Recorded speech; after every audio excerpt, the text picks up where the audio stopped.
আসসালামু আলাইকুম এসএসসি পরীক্ষার্থীরা, তোমরা যারা এইচএসসি তে প্লাস নিয়ে দুশ্চিন্তা আছো, তোমাদের দুশ্চিন্তার অবসান ঘটাবে আই এডুকেশনের ডেডিকেটেড সায়েন্স টিম।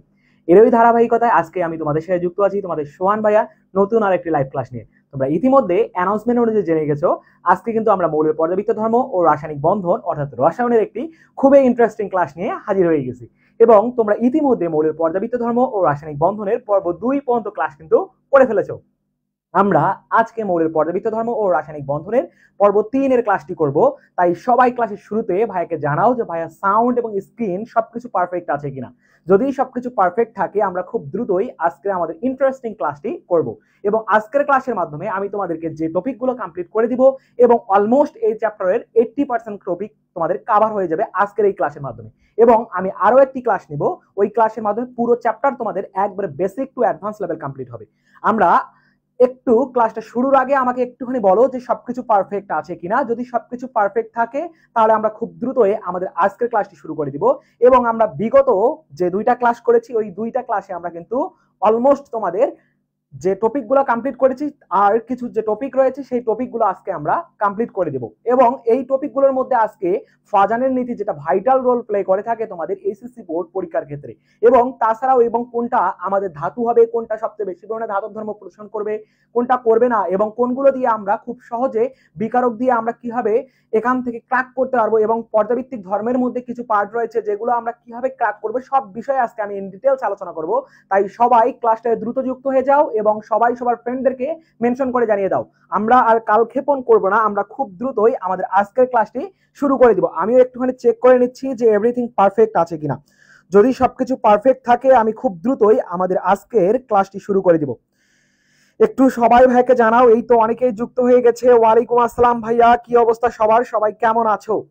সবাই ভাইয়াকে বলতে পারো সবাই কেমন আছো, এবং সবাই একটুখানি দ্রুত সবার ফ্রেন্ডদেরকে একটুখানি মেনশন করে জানিয়ে দাও। ওকে, তাহলে আমরা আর দেরি না করি, আমরা এখন আমাদের কাঙ্ক্ষিত ক্লাসে চলে যাই।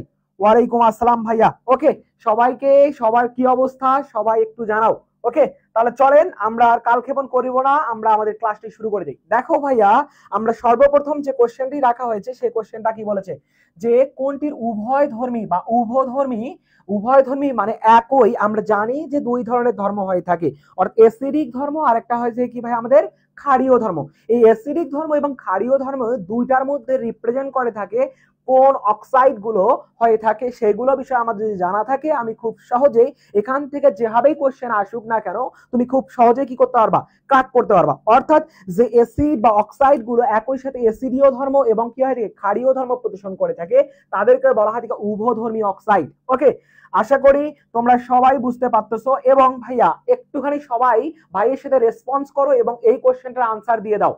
এই কোশ্চেনটার আনসার সবাই দিয়ে দাও এবং সবাই সবার ফ্রেন্ডদেরকে একটুখানি মেনশন করে জানিয়ে দাও, যাতে আমরা সবাই মিলে একসাথে আজকের ক্লাসটি কমপ্লিট করতে পারি। এবং আজকে অনেক অনেক নিউ ইনফরমেশন আমি তোমাদেরকে প্রোভাইড করব, যার মাধ্যমে তুমি তোমার বোর্ড পরীক্ষায় খুব সহজে রসায়নকে একবারে হাতের মুঠোয় হাতের কবজায় নিয়ে আসতে পারো, এবং তোমার যাতে 95% মার্ক তুমি ক্যারি করতে পারো সেভাবে আমরা তোমাদের বেসিক টু অ্যাডভান্স লেভেল শিখাই দিব। সো ভাইয়েরা সবাই একটু সবার ফ্রেন্ডদেরকে মেনশন করে জানিয়ে দাও। এবং দেখো আমরা এখান থেকে ভাই একটা বিষয়ের মাধ্যমে বা একটা ছন্দের মাধ্যমে আমরা মাথায় রাখতে পারবো যে আসলে আমাদের উভধর্মী অক্সাইড কোনগুলো হয়ে থাকে, এই বিষয়গুলো আমরা কি করতে পারবো, আত্মস্থ করতে পারবো। তাহলে চলো এইখানের মধ্যে ধরো একজন কি করতেছে, একজন প্রেমিক এবং একজন প্রেমিকার মধ্যে একটা কথোপকথন হচ্ছে এবং তাদের মাঝে কি হবে, ব্রেকআপ হওয়ার একটা সিস্টেম চলে আসছে, মানে ওই রকম মোমেন্ট ক্রিয়েট হয়েছে যেখানে বলতেছে জান, প্রেমিকা বলতেছে জান, কি বলতেছে ভাইয়া, প্রেমিকা বলতেছে জান তুই করে বলতেছে, জান তুই ইন্ডিয়া চলে গেলে, ইন্ডিয়া চলে গেলে স্বর্ণকে পাবো, স্বর্ণকে আমি পাবো। এবং যারা রাজশাহীর মানুষজন আছো তারা সবাই বলে থাকে কি বে, কথার শেষে বলে কি ভাইয়া বে বলে থাকে। ঠিক এই ঘটনা এখানে ঘটেছে যে জান তুই ইন্ডিয়া চলে গেলে স্বর্ণকে আমি পাবো বে, এভাবে বলতেছে। এখন ভাই এই জিনিসটা যদি তোমার মাথায় থাকে এই ছন্দটা, তাহলে তুমি খুব সহজে কি করতে পারবা ভাইয়া, খুব সহজে এখন এখান থেকে তুমি এই যে আমাদের কোনগুলো উভধর্মী অক্সাইড হয়ে থাকে, জান থেকে মাথায় রাখবা ভাই জিঙ্ক, জান থেকে মাথায় রাখবা জিঙ্ক, তুই থেকে মাথায় রাখবা টিএইচ, বা টি আই আমরা বলে থাকি থেলিউম। ওকে, আর ইন্ডিয়া থেকে মাথায় রাখবা ইন্ডিয়াম। চলে থেকে ভাই মাথায় রাখবা কি, আর গেলে থেকে মাথায় রাখবা কি, স্বর্ণ থেকে মাথায় রাখবা কি, আমি থেকে মাথায় রাখবো কি, পাবো থেকে মাথায় রাখবো কি, আর বে থেকে মাথায় রাখবো কি। দেখেন, বে থেকে বেরিলিয়াম মাথায় রাখবেন, পাবো থেকে ভাই লেড কে মাথায় রাখবেন, আমি থেকে অ্যালুমিনিয়াম কে মাথায় রাখবেন, স্বর্ণ থেকে ভাই এই যে স্বর্ণ টিন যেটা আমরা বলি, এই টিনকে তোমরা কি করবা, মাথায় নিবা। ওকে, এন্ড দেন এখান থেকে গেলে থেকে তোমরা মাথায় রাখবা কি ভাইয়া, গেলে থেকে মাথায় রাখবে জার্মেনিয়াম, জার্মেনিয়াম। ওকে, এইগুলা বিষয় চলে গেলে। ওকে, চলে থেকে আমরা কোনো কিছু মাথায় রাখবো না, জাস্ট আমরা এই যে এখান থেকে এইটা জাস্ট ছন্দটাকে মিলানোর জন্য আমি এইভাবে বলেছি। সো আমরা দেখতেছি ভাইয়া কি কি, আমরা লক্ষ্য করতেছি এখান থেকে যে ভাইয়া জিঙ্ক, তারপরে টি আই বা আমরা বলে থাকি যেটা হচ্ছে থেলিউম, তারপরে হচ্ছে কি indium, gallium, tin, aluminium, lead এবং বেরিলিয়াম। এদের অক্সাইড গুলো কি হবে ভাইয়া, এদের অক্সাইড গুলো আমাদের উভধর্মী হবে। সো একটা ছন্দের মাধ্যমে আমি খুব সহজে উভধর্মী যে অক্সাইড গুলো হয়ে থাকে, এই উভধর্মী অক্সাইড গুলোকে আমি কি করতে পারি ভাইয়া, মাথায় রাখতে পারি। সো সবাই একটু ভাইকে বলো তো ভাইয়া এই কোশ্চেনটার আনসার তাহলে কোনটা হচ্ছে এবং কোন অপশনটা আমাদের এইখানের মধ্যে বিদ্যমান আছে যেটা উভধর্মী অক্সাইড হবে। সবাই একটু কমেন্ট সেকশনে ভাইয়াকে জানাও যে কোনটা আমাদের এখানে আনসার হবে তাহলে।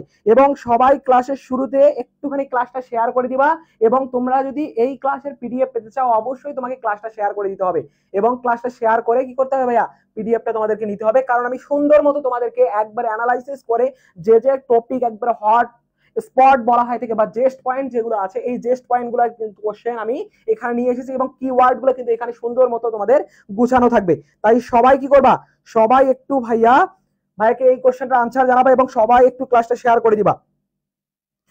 ওকে ওকে, তাহলে দেখেন ভাই এটার আনসার কি হচ্ছে। এই তো হিমেল ভাইয়া ইতিমধ্যে আনসার দিয়ে দিয়েছে যে ভাইয়া এটার আনসার কি হচ্ছে, আমাদের অ্যালুমিনিয়াম অক্সাইড কি হয়ে যাবে, অ্যালুমিনিয়াম অক্সাইড হবে। কারণ কি, কারণ এটা অ্যালুমিনিয়ামের আন্ডারে, এখানে আমাদের ওই ছন্দের আন্ডারে কিন্তু কি এসেছে, চলে এসেছে।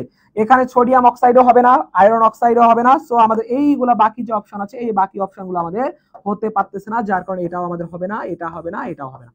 সো সবার কাছে ক্লিয়ার কিনা একটুখানি ভাইকে বলো, যদি সবার কাছে ক্লিয়ার হয়ে থাকে জাস্ট ভাইকে ওয়াই লিখে জানাও, তাহলে আমরা নেক্সট কোশ্চেনে জাম্প করব। একটু সবাই দ্রুত ভাইকে জানাও, যদি সবার কাছে ক্লিয়ার হয়ে থাকে আমরা নেক্সট কোশ্চেনে জাম্প করব। একটু দ্রুত দ্রুত সবাই একটু বলো আমাকে। এই তো রিঙ্কু বিশ্বাস, মোহাম্মদ রেজাউল আনসার দিয়েছে যে ভাইয়া ক নাম্বার হবে। ওকে, রবিউল ইসলাম, এবং যে যে আনসার করতে পারবে আমি তার নাম নিব। সো সবাই একটু আনসার করো, সবাই একটু আনসার করো ভাইয়ারা, সবাই একটু আনসার করো। ওকে, চলেন চলেন সবার কাছে ক্লিয়ার হলে ভাইয়াকে ওয়াই লিখে জানান, তাহলে আমরা নেক্সট কোশ্চেনে জাম্প করব একটু দ্রুত। ওকে, রবিউল ক্লিয়ার। ওকে, চলেন তাহলে নেক্সট কোশ্চেনে চলে যাই। দেখেন নেক্সট কোশ্চেন আমাদের কি বলেছে, নেক্সট কোশ্চেন বলেছে কোনটি প্রসম অক্সাইড। অর্থাৎ আমরা এখনই একটা দেখলাম কি ভাই, উভধর্মী অক্সাইড, আর এখন আমরা কি দেখবো ভাই, প্রসম অক্সাইড। অর্থাৎ যে অক্সাইডটার মধ্যে আমাদের একটা কিওয়ার্ড মাথায় রাখলে আমি খুব সহজেই এই অক্সাইড গুলো ক্র্যাক করতে পারবো। সে অক্সাইডটাকে কিভাবে মাথায় ক্র্যাক করতে পারবো ভাইয়া, আমরা বিভিন্ন ধরনের অক্সাইড দেখে থাকি, এবং আমরা জানি যে ধাতুর অক্সাইড কি হয়ে থাকে ভাইয়া, ধাতুর অক্সাইড হয়ে থাকে। আর অধাতু যে রয়েছে, অধাতুর অক্সাইড এক ধরনের ধর্ম প্রদান করে থাকে। এই যে অধাতুর অক্সাইড, এই অধাতুর অক্সাইডটাকে অ অ অ দিয়ে তোমরা মাথায় রাখতে পারো। অধাতুর অক্সাইড অ অ অ। অধাতুর অক্সাইড কি হবে, এই যে অধাতুর অক্সাইড অম্লধর্মী হবে, অধাতুর অক্সাইড অম্লধর্মী হবে। আর ধাতুর কি বলে, আরেকটা হচ্ছে তোমাদের ধাতুর অক্সাইড। ধাতুর অক্সাইড কি হবে ভাইয়া, ধাতুর অক্সাইড হবে ক্ষারীয়, ধাতুর অক্সাইড হবে ক্ষারীয়। যেমন ভাইয়া এখান থেকে একটা বিষয় লক্ষ্য করো যে আমরা জানি অধাতু কার্বন হয় থেকে একটা অধাতু, যার অক্সাইড আমি দিলাম কার্বন ডাইঅক্সাইড, যেটা হচ্ছে কি ভাইয়া অম্লীয় হবে।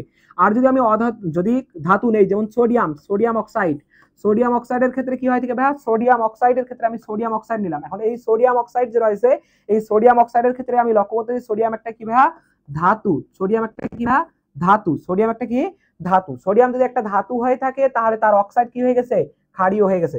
সবাই একটু ভাইকে এই কোশ্চেনটারও আনসার দাও তো দেখি একটুখানি। আমি জাস্ট তোমাদেরকে একবার ওভারঅল একটা আইডিয়া জেনারেট করে দিলাম যে ভাই আমাদের এইটা কি রকম হতে পারে। সো সবাই একটু কমেন্ট সেকশনে ভাইকে বলো এই কোশ্চেনটার আনসার কি হবে। এবং এই প্রসম অক্সাইডটাকে আবার অনেক সময় বলা হয় থাকে ভাই, অন্য একটা নামে ডাকা হয় থাকে। সেই নামটা হচ্ছে কি জানেন, সেই নামটা হচ্ছে নিরপেক্ষ অক্সাইড। নিরপেক্ষ অক্সাইডও বলা থাকে, নিরপেক্ষ অক্সাইডও বলা হয় থাকে। সো এই অক্সাইড গুলো কারা কারা হয় থাকে, যেমন যদি আমরা এই অক্সাইড গুলো মাথায় রাখার একটা ট্যাকট্রিক্স আছে, সেটা হচ্ছে ভাই যেখানে সিঙ্গেল দেখিবে সেখানেই কি হয়ে যাবে, নিরপেক্ষ অক্সাইড হবে। যেখানেই কি দেখবা অক্সিজেনের অক্সাইডটাকে, অক্সিজেন যে পার্টটা আছে এই অক্সিজেন পার্টটা যদি তুমি কি দেখো ভাইয়া সিঙ্গেল অবস্থায় দেখো, তাহলে সেটা কি হবে ভাইয়া, সেটা হয়ে যাবে আমাদের নিরপেক্ষ অক্সাইড বা প্রসম অক্সাইড হয়ে যাবে। যেমন কার্বন ডাই অক্সাইডের মধ্যে দেখতেছি এখানে অক্সিজেন আছে কয়টা ভাইয়া, অক্সিজেন আছে দুইটা, কিন্তু যখনই আমি এখান থেকে কি করবো একটা অক্সিজেনকে বাদ দিয়ে কি করব, একটা অক্সিজেন বাদ দিয়ে খালি কার্বন মনো অক্সাইড লিখবো, তখন এটাকে আমি বলবো নিরপেক্ষ অক্সাইড। কি বলবো, নিরপেক্ষ অক্সাইড বলতে পারবো। ঠিক একই ভাবে নাইট্রোজেন যে আছে, নাইট্রোজেনের ক্ষেত্রে আমরা জানি নাইট্রোজেন অক্সাইড অর্থাৎ nitrous oxide, nitrous oxide, nitrous oxide যে রয়েছে এই নাইট্রাস অক্সাইড, এই নাইট্রাস অক্সাইড বা NO আমরা জানি নাইট্রাস অক্সাইড, এই নাইট্রাস অক্সাইডের মধ্যে কি আছে ভাই, আমরা জানি নাইট্রোজেনের বিভিন্ন ধরনের অক্সাইড হয়ে থাকে, N2O3 হয়ে থাকে, তারপরে N2O5 হয়ে থাকে, তারপর N2O4 হয়ে থাকে, অর্থাৎ নাইট্রোজেনের বিভিন্ন ধরনের কি হয়ে থাকে আমাদের অক্সাইড গঠিত হয়ে থাকে, বা নাইট্রোজেন ডাইঅক্সাইড হয়ে থাকে, নাইট্রোজেন ডাইঅক্সাইড ডাইঅক্সাইড হয়ে থাকে। এবং এখান থেকে আমরা আরেকটা জিনিস দেখবো, সেটা হচ্ছে N2O অর্থাৎ নাইট্রোজেন ডাইনাইট্রোজেন অক্সাইড যে আছে, এই ডাইনাইট্রোজেন অক্সাইড হচ্ছে কি ভাই, একটা ডাইনাইট্রোজেন অক্সাইড কে বলা হয় থাকে লাফিং গ্যাস, যেটা বর্ণহীন হয়ে থাকে, বর্ণহীন। এটা এমন একটা অক্সাইড যেটা হচ্ছে লাফিং গ্যাস বলা হয় থাকে, অর্থাৎ লাফিং মানে হচ্ছে হাসা। এই গ্যাস যদি কি হয় কোনোভাবে রুমের মধ্যে ছেড়ে দেওয়া হয়, তাহলে তুমি অনবরত কি করতে থাকবা, হাসতেই থাকবে, তুমি চিল মুডে চলে যাবা। বুঝতে পারছো, এই গ্যাসের মাধ্যমে কি করতে পারবা, নিজেকে চিল মুডে চলে যাইতে পারবা। সো আমরা এখান থেকে দেখতেছি ভাই প্রসম অক্সাইডের কিওয়ার্ড হচ্ছে কি, যে ভাই নিরপেক্ষ অক্সাইড বা প্রসম অক্সাইডের ক্ষেত্রে লক্ষ্য করা হচ্ছে যে সিঙ্গেল কি থাকবে, সিঙ্গেল আমাদের অক্সিজেন বিদ্যমান থাকবে, সিঙ্গেল অক্সিজেন বিদ্যমান থাকলে আমরা সেটাকে বলবো প্রসম অক্সাইড। তাহলে সবাই একটু কমেন্ট সেকশন আমাকে বলো তো ভাইয়া এই কোশ্চেনের আনসার আমাদের তাহলে কি হয়ে যাবে, এই কোশ্চেনের আনসার আমাদের কি হয়ে যাবে। এবং কি তোমরা জানো যে বিষয়টা, সেটা হচ্ছে পানি যে আছে, পানির মধ্যে কি দেখা যায় H2O, এই পানির মধ্যেও কি হবে, যে পানিতেও আমাদের কি আছে সিঙ্গেল অক্সিজেন আছে, যার কারণে এটা হচ্ছে একটা প্রসম অক্সাইড, এটা প্রসম অক্সাইড আমরা বলতে পারবো। ওকে, সো একটু সবাই আমাকে ভাইয়া বলো, এবং এখান থেকে আমরা দেখবো এটা হচ্ছে কি আমাদের ভাইয়া প্রসম অক্সাইড। আমি সবগুলো প্রসম অক্সাইডের আপনাদের এখানে উল্লেখ করে দিয়েছি। সো একটুখানি আমাকে বলেন যে ভাই এই কোশ্চেনের আনসার তাহলে আমাদের কি হবে। দেখি কে কে পারলো, দেখা যাক কে কে পারলো, দেখা যাক কে কে পেরে গেছে, কে কে পেরে গেছে, দেখা যাক দেখা যাক কে কে পেরে গেছে। এবং সবাই একটু সবার ফ্রেন্ডদেরকে মেনশন করে জানিয়ে দাও। এই তো হিমেল ভাইয়া আনসার দিয়েছে নাইট্রাস অক্সাইড। ওকে, শিমুল ইসলাম ওকে 2026 ব্যাচ। ওকে, তাহলে রিঙ্কু বিশ্বাস আনসার দিয়ে দিয়েছে যে ভাইয়া কি হবে, আমাদের আনসার হবে NO, NO। ওকে, নাইট্রাস অক্সাইড হচ্ছে আমাদের কি ভাইয়া এই কোশ্চেনের কাঙ্ক্ষিত আনসার। সবাই একটু দ্রুত দ্রুত একটু আনসার করবা এবং ভাইয়ের সাথে একটুখানি রেসপন্স করবা। ওকে, সবাই একটু ক্লাসটা শেয়ার করে দাও। তোমরা অনেকজনেই ক্লাস করতেছো, কিন্তু ভাইয়া ক্লাস কিন্তু শেয়ার করে দিচ্ছ না তোমরা। ভাইয়া দেখো আমাদের এটা টোটালি হচ্ছে একটা ফ্রি প্রোগ্রাম। আমরা কিন্তু তোমাদেরকে কথা দিয়েছি, তোমরা যারা এসএসসি 25 ব্যাচ রয়েছে তোমাদের কিন্তু আমরা একবারে first paper, second paper, MCQ এবং সিকিউ সবগুলো পার্ট কমপ্লিট করে দিব। এতটুকু তোমরা ভাইয়াদের উপর ট্রাস্ট রাখো, অবশ্যই ভাইয়ারা তোমাদেরকে কি করে দিবে, কমপ্লিট করে দিবে। সো ভাইয়াদের পক্ষ থেকে তোমাদের একটা রিকোয়েস্ট, সেটা হচ্ছে কি তোমরা অবশ্যই ক্লাসটা কি করবা ভাইয়া, ক্লাসটা একটুখানি শেয়ার করে দিবা, যাতে আমরা সবাই মিলে একসাথে কি করতে পারি, এই ক্লাসটা উপভোগ করতে পারি। সো সবাই একটু ভাইকে বলো যে সবকিছু ক্লিয়ার কিনা। ওকে, হ্যাঁ নাইট্রাস অক্সাইড বা ডাইনাইট্রোজেন মনোঅক্সাইড, ওকে দুটাই আমরা বলতে পারবো। জান্নাতুল নাইম অসংখ্য ধন্যবাদ। ওকে ওকে ওকে, সো সবাই একটু আমাকে বলো। ওকে, ধন্যবাদ ভাইয়া, ফারুক ভাইয়া। ওকে, ডান ডান, চলেন চলেন তাহলে আমরা নেক্সট নেক্সট কোশ্চেনে চলে যাই। চলেন তাহলে আমরা নেক্সট কোশ্চেনে চলে যাই। হুম, চলো চলো চলো আমরা নেক্সট কোশ্চেনে চলে যাই। দেখো এই কোশ্চেনটা একটু রিপিট হয়ে গেছে, সো এই কোশ্চেনটা আমাদের বাদ দিয়ে দিতে হবে। সো দেখেন পরের কোশ্চেন, দেখেন পরের কোশ্চেন আমাদের কি বলেছে ভাইয়া, যে আমরা জানি পারক্লোরিক অ্যাসিড যে রয়েছে, এই পারক্লোরিক অ্যাসিডের ক্ষেত্রে Cl2O7 পানির সাথে বিক্রিয়া করে তৈরি করে, পানির সাথে বিক্রিয়া করে কি তৈরি করে থাকে। এবং আমি বিগত ক্লাসে তোমাদেরকে অ্যাসিডের কিছু জিনিসপত্র দেখাইছিলাম, যে ভাইয়া কোনটা সবচেয়ে শক্তিশালী অ্যাসিড হবে এবং অক্সো অ্যাসিডের ক্ষেত্রে কি হবে, সেটা বিহেভিয়ার শো আপ করে থাকে, এই বিষয়গুলো আমরা দেখিয়েছিলাম। সো পারক্লোরিক অ্যাসিডের ক্ষেত্রে আমাদের কি দেওয়া আছে ভাইয়া, পারক্লোরিক অ্যাসিডের ক্ষেত্রে আমাদের পানির সাথে যদি কি হয় থাকে, এর একটা মূলক দেওয়া আছে, যদি পানির সাথে বিক্রিয়া করে তাহলে কি উৎপন্ন করবে। সো আমি কিন্তু আনসার আপনাদেরকে বলে দিয়েছি, যারা একটুখানি একটুখানি আমার কথাটা নেক্সট আগের ক্লাসে তোমরা শুনছিলা তারা কিন্তু সবাই এই কোশ্চেনের আনসার করতে পারবা। সো সবাই একটু ভাইকে বলো এই কোশ্চেনের আনসার কি হবে, সবাই একটু দ্রুত বলো। আমি কিন্তু বিগত ক্লাসে আপনাদেরকে এই বিষয়টা দেখিয়ে দিয়েছিলাম যে ভাইয়া এটা আমাদের কি হবে। সো সবাই সবাই একটু ভাইকে বলো যে এই কোশ্চেনের আনসার কি হবে, একটু দ্রুত সবাই আমাকে জানাও যে ভাইয়া এই কোশ্চেনের আনসার কি হবে।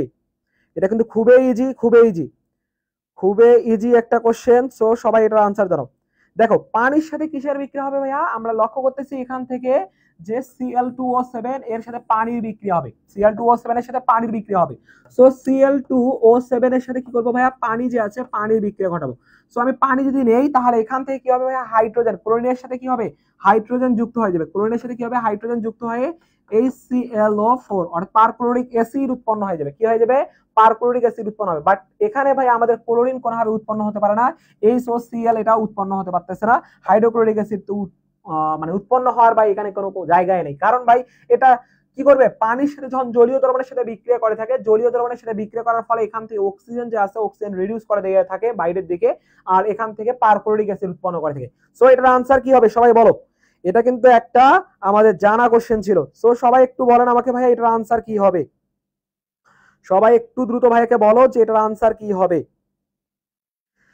দেখি আপনারা কে কে আনসার করলেন, দেখা যাক কে কে পেরে গেল আজকের এই কোশ্চেন কে কে পেরেছে। সবাই সবাই একটু, এই তো আসতে অনেক লেট হয়ে গেল আমার। আচ্ছা ভাইয়া সমস্যা নাই, মাসুম ভাইয়া সমস্যা নাই, আপনি দেখেন সমস্যা নাই, লেট হয়নি, আমরা জাস্ট মনে হয় 2টা কোশ্চেনের মতো আনসার করে ফেলেছি। সো সমস্যা নাই, ওকে। তাহলে এটার আনসার কি হয়ে যাচ্ছে ভাইয়া, আমাদের পারক্লোরিক অ্যাসিড। ওকে ওকে জোস, সবাই একটু সবার ফ্রেন্ডদেরকে মেনশন করে জানিয়ে দাও। ওকে, তাহলে আমরা দেখতেছি ভাইয়া এই কোশ্চেনটা আমাদের কি হচ্ছে, আনসার হয়ে যাচ্ছে পারক্লোরিক অ্যাসিড। সবার কাছে ক্লিয়ার কি না আমাকে একটুখানি বলো। দেখো তোমাদের এখানে কিন্তু খ নাম্বারেও এই কোশ্চেনটা চলে আসতে পারে। সো একটুখানি বিক্রিয়াটাও দেখে রাখবা তোমরা যে ভাইয়া পারক্লোরিক অ্যাসিড আমাদের এখান থেকে কিভাবে উৎপন্ন হয়, এই বিষয়টা দেখলেই আমরা খুব সহজে কি করতে পারবো, আনসার করতে পারবো। ওকে চলেন চলেন তাহলে আমরা নেক্সট, ওই তো রিঙ্কু বিশ্বাস আনসার দিয়ে দিয়েছে, হিমেল ভাই আনসার দিয়েছে, মাসুম আনসার দিয়েছে, রবিউল ভাইয়া দিয়েছে, অভিমানী মেয়ে। ওকে ওকে সবাইকে অসংখ্য ধন্যবাদ, সবাই পেরে গেছে। সবার কাছে ক্লিয়ার হলে জাস্ট ভাইকে ওয়াই লিখে জানাও, তাহলে আমরা নেক্সট কোশ্চেনে জাম্প করব। একটুখানি দ্রুত দ্রুত সবাই আমার সাথে রেসপন্স করো। ওকে চলেন তাহলে আমরা নেক্সট কোশ্চেনে জাম্প করি। নেক্সট কোশ্চেন কি বলছে ভাইয়া, দেখেন আমি কিছুক্ষণ আগে আপনাদেরকে একটা ট্রিক্স বলে দিয়েছিলাম, সেই ট্রিক্সটা হচ্ছে কি ভাইয়া, এখান থেকে আমরা আবার রিক্যাপ করব, রিক্যাপ করে আমরা এই কোশ্চেনের আনসার দিব এবং আপনাদের সবার কাছ থেকে আমি এই যে কোশ্চেনের আনসার চাই, এই কোশ্চেনের কি চাই, আনসার চাই। দেখেন আমি বলছিলাম নিরপেক্ষ যে আছে, নিরপেক্ষ আমরা কিভাবে ভাই অ্যাসিডটাকে ডিফাইন করে দিয়ে থাকি, আমরা জানি সিঙ্গেল অক্সিজেন থাকতে হবে, কি হতে হবে, সিঙ্গেল থাকতে হবে। কাকে, সিঙ্গেল থাকতে হবে অক্সিজেনকে। যেমন আমি বলছিলাম নাইট্রাস অক্সাইড, তারপর হচ্ছে পানি, তারপরে কার্বন মনোঅক্সাইড, এইগুলা যে আছে ভাই, এইগুলাকে আমি কি বলতেছি ভাইয়া, নিরপেক্ষ অক্সাইড বা প্রসম অক্সাইড বলা হয়। কি বলা হয়, প্রসম অক্সাইড। এই বিষয়ে আমরা দেখেছিলাম প্রসম অক্সাইড, আমরা এইগুলা দেখে ফেলেছিলাম। এবং তারপর দেখেন উভধর্মী অক্সাইড, আমি উভধর্মী অক্সাইডের জন্য আপনাদের একটা ছন্দ দিয়েছিলাম, সেটা কি, আমি জাস্ট ছন্দটা লিখে দিচ্ছি যে জান, জান ইন্ডিয়া চলে গেলে, জান তুই ইন্ডিয়া চলে গেলে, ইন্ডিয়া চলে গেলে স্বর্ণকে পাবো আমি বে, স্বর্ণকে পাবো আমি বে। এই বে থেকে হচ্ছে ব্রেলিয়াম, আমি থেকে হচ্ছে অ্যালুমিনিয়াম, পাবো থেকে হচ্ছে লেড, স্বর্ণ থেকে হচ্ছে টিন, আর জান থেকে হচ্ছে জিঙ্ক, আর তুই থেকে হচ্ছে টেলিউম, তারপর হচ্ছে তোমার ইন্ডিয়া থেকে ইন্ডিয়াম, গেলে থেকে হচ্ছে জার্মেনিয়াম। সো এখান থেকে আমরা এইগুলা মৌলিক কি দেখছিলাম, উভধর্মী অক্সাইড দেখেছিলাম। এবং ক্ষারীয় এবং অম্লীয়র ক্ষেত্রে আমি 2টা কথা বলেছিলাম ভাই আপনাদেরকে। একটা কি, যে ভাই আমরা জানি ধাতুর অক্সাইড এবং আমরা অধাতুর অক্সাইড, অধাতুর অক্সাইডের ক্ষেত্রে অ অ অ মাথায় রাখতে আপনাদেরকে বলেছিলাম। মানে বোবারা যেরকম কি করে থেকে, যদিও বলাটা ঠিক না যে অ এরকম শব্দ করে না, ঠিক এইটা দিয়ে আপনারা মাথায় রাখবেন অধাতুর অক্সাইড গুলোকে। কিভাবে মাথায় রাখবেন ভাই, অ দিয়ে, সেটা হচ্ছে অধাতুর অক্সাইড। কি করবেন, অধাতুর অক্সাইড কি হয় থাকে, অধাতুর অক্সাইড অম্লধর্মী হয় থাকে, অম্লধর্মী হয়।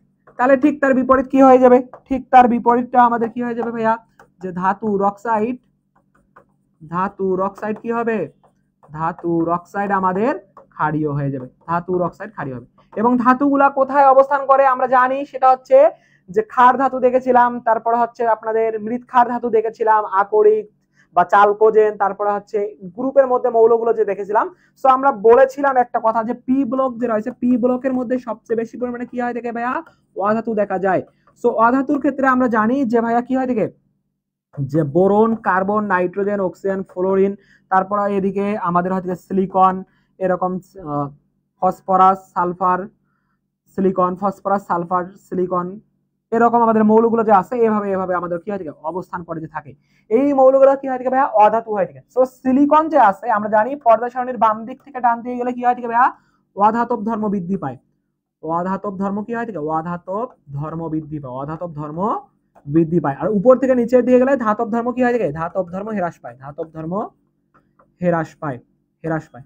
এবং আমরা জানি যে পর্দা সারণীর বাম দিক থেকে ডান দিকে গেলে আমাদের ধনাত্মক ধর্ম যে রয়েছে, ধনাত্মক ধর্মটা কি হয় থাকে, হ্রাস পায়। ওকে, ঠিক একইভাবে আমরা বলতে পারতেছি এই সিলিকন থেকে আমরা বলতে পারি কি যে বিষয়টা, সেই সিলিকনটা কি ভাইয়া, সিলিকন থেকে আমরা বলতে পারি এই যে সিলিকন হয় একটা অধাতু, সিলিকন একটা কি ভাইয়া, অধাতু। তাহলে অধাতুর অক্সাইড কি হবে ভাইয়া, কোন ধর্ম, অম্লের অক্সাইড, কোন অম্লের অক্সাইড, কোন ধর্মের অক্সাইড, অর্থাৎ এটা কি হবে, অধাতুর অক্সাইড কি হবে, ক্ষারীয় নাকি অম্লীয়, সবাই এখন বলো, সবাই এখন বলো যে ভাইয়া ক্ষারীয় নাকি অম্লীয়। আমি কিন্তু আপনাদেরকে শিখাই দিয়েছি, সো এখন জাজমেন্ট করার পালা আপনাদের হাতে। ওকে, জাজমেন্ট করার পালা আপনাদের হাতে, আপনারা বিচারক, আপনাদেরকে বিচারকের কাঠগড়ায় আমি দাঁড় করাইছি। ওকে, সো একটু সবাই বলেন, সবাই বলেন যে ভাই এটার আনসার আমাদের কি হবে তাহলে। ওকে, এই তো জোস, সবাই আনসার দিয়েছে যে অভিমানী মেয়ে, দীপিকা আনসার দিয়েছে, হিমেল আনসার দিয়েছে ক্ষারীয়। সো অধাতুর অক্সাইড কি হয় থাকে, অধাতুর অক্সাইড কি হয়, ক্ষারীয় হয় রে ভাইয়া, অধাতুর অক্সাইড ক্ষারীয় হয়, অধাতুর অক্সাইড অম্লীয় হয়, অধাতুর অক্সাইড কি হয়, অম্লীয় হয়। পোলাপান, এটা হচ্ছে অধাতু, আর অধাতু হলে অধাতুর অক্সাইড কি হবে, অধাতুর অক্সাইড কি হয়ে যাবে, অধাতুর অক্সাইড ক্ষারীয় হবে নাকি অম্লীয় হবে, অধাতুর অক্সাইড অম্লীয় হয় রে। যেমন carbon die oxide, carbon die oxide আপনাদেরকে কি বলেছিলাম, অধাতুর অক্সাইড কি হবে, অধাতুর অক্সাইড, অধাতুর অক্সাইড অম্লীয় হবে, অধাতুর অক্সাইড অম্লীয় হবে। ওকে, সবাই একটু বলো আমাকে যে ভাইয়ারা, ভাইয়ারা এটার আনসার কি হবে, দেখি আপনারা খুবই কনফিউজড, খুবই কনফিউজড, একটু বলেন সিলিকন ডাই অক্সাইড, অক্সাইডটা কি হবে, সিলিকন একটা অধাতু, আর অধাতুর অক্সাইড কি হয়, অধাতুর অক্সাইড অম্লীয় হয়, অধাতুর অক্সাইড অম্লীয় হয়। সো সবাই একটু ভাইকে বলো, ভাই এখানে ভুল হোক ইটস ডাজেন্ট ম্যাটার, বাট তুমি যদি ভুল না করো তাহলে তুমি শিখতে পারবে না।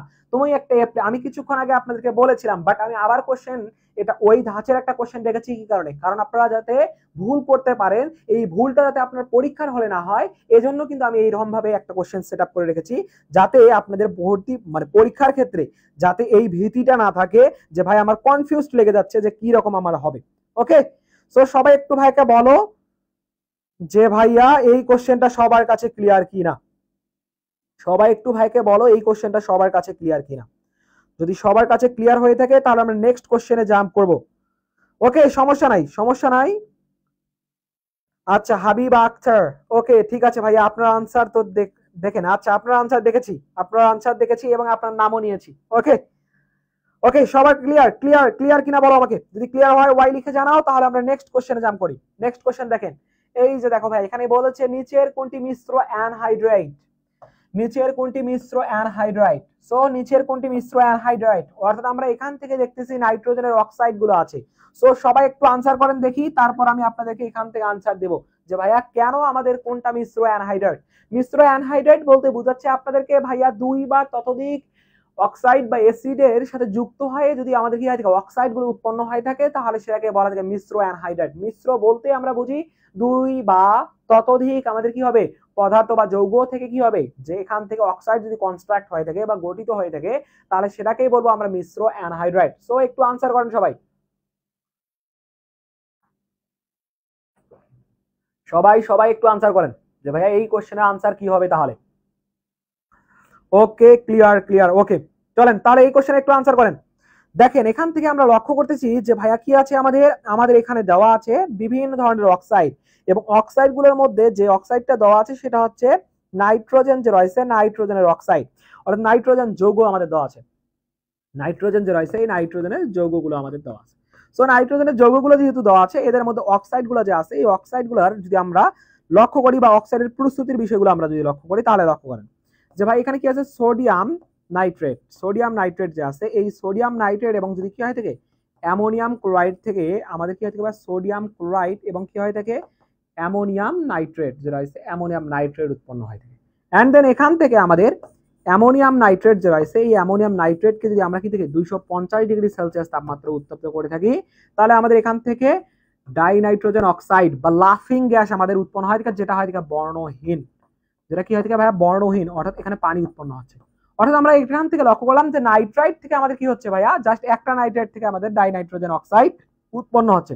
সো ডাইনাইট্রোজেন অক্সাইড আমাদের এখানে নাই। সো এই অপশনটা আমাদের থাকলে আমরা বলতাম যে এটা কি ধরনের অক্সাইড হতে পারতো। ওকে, এটা আমাদের মিশ্র অ্যানহাইড্রেট হতে পারতেছে না। পরবর্তীতে যদি আমরা দেখি নাইট্রাস অক্সাইড যে রয়েছে, নাইট্রাস অক্সাইডের ক্ষেত্রে যেভাবে উৎপন্ন করা হয় থাকে সেটা হচ্ছে ভাই একটু লক্ষ্য করেন, সেটা হচ্ছে কপার যে আছে এবং গাঢ় নাইট্রিক অ্যাসিড নেওয়া হয়।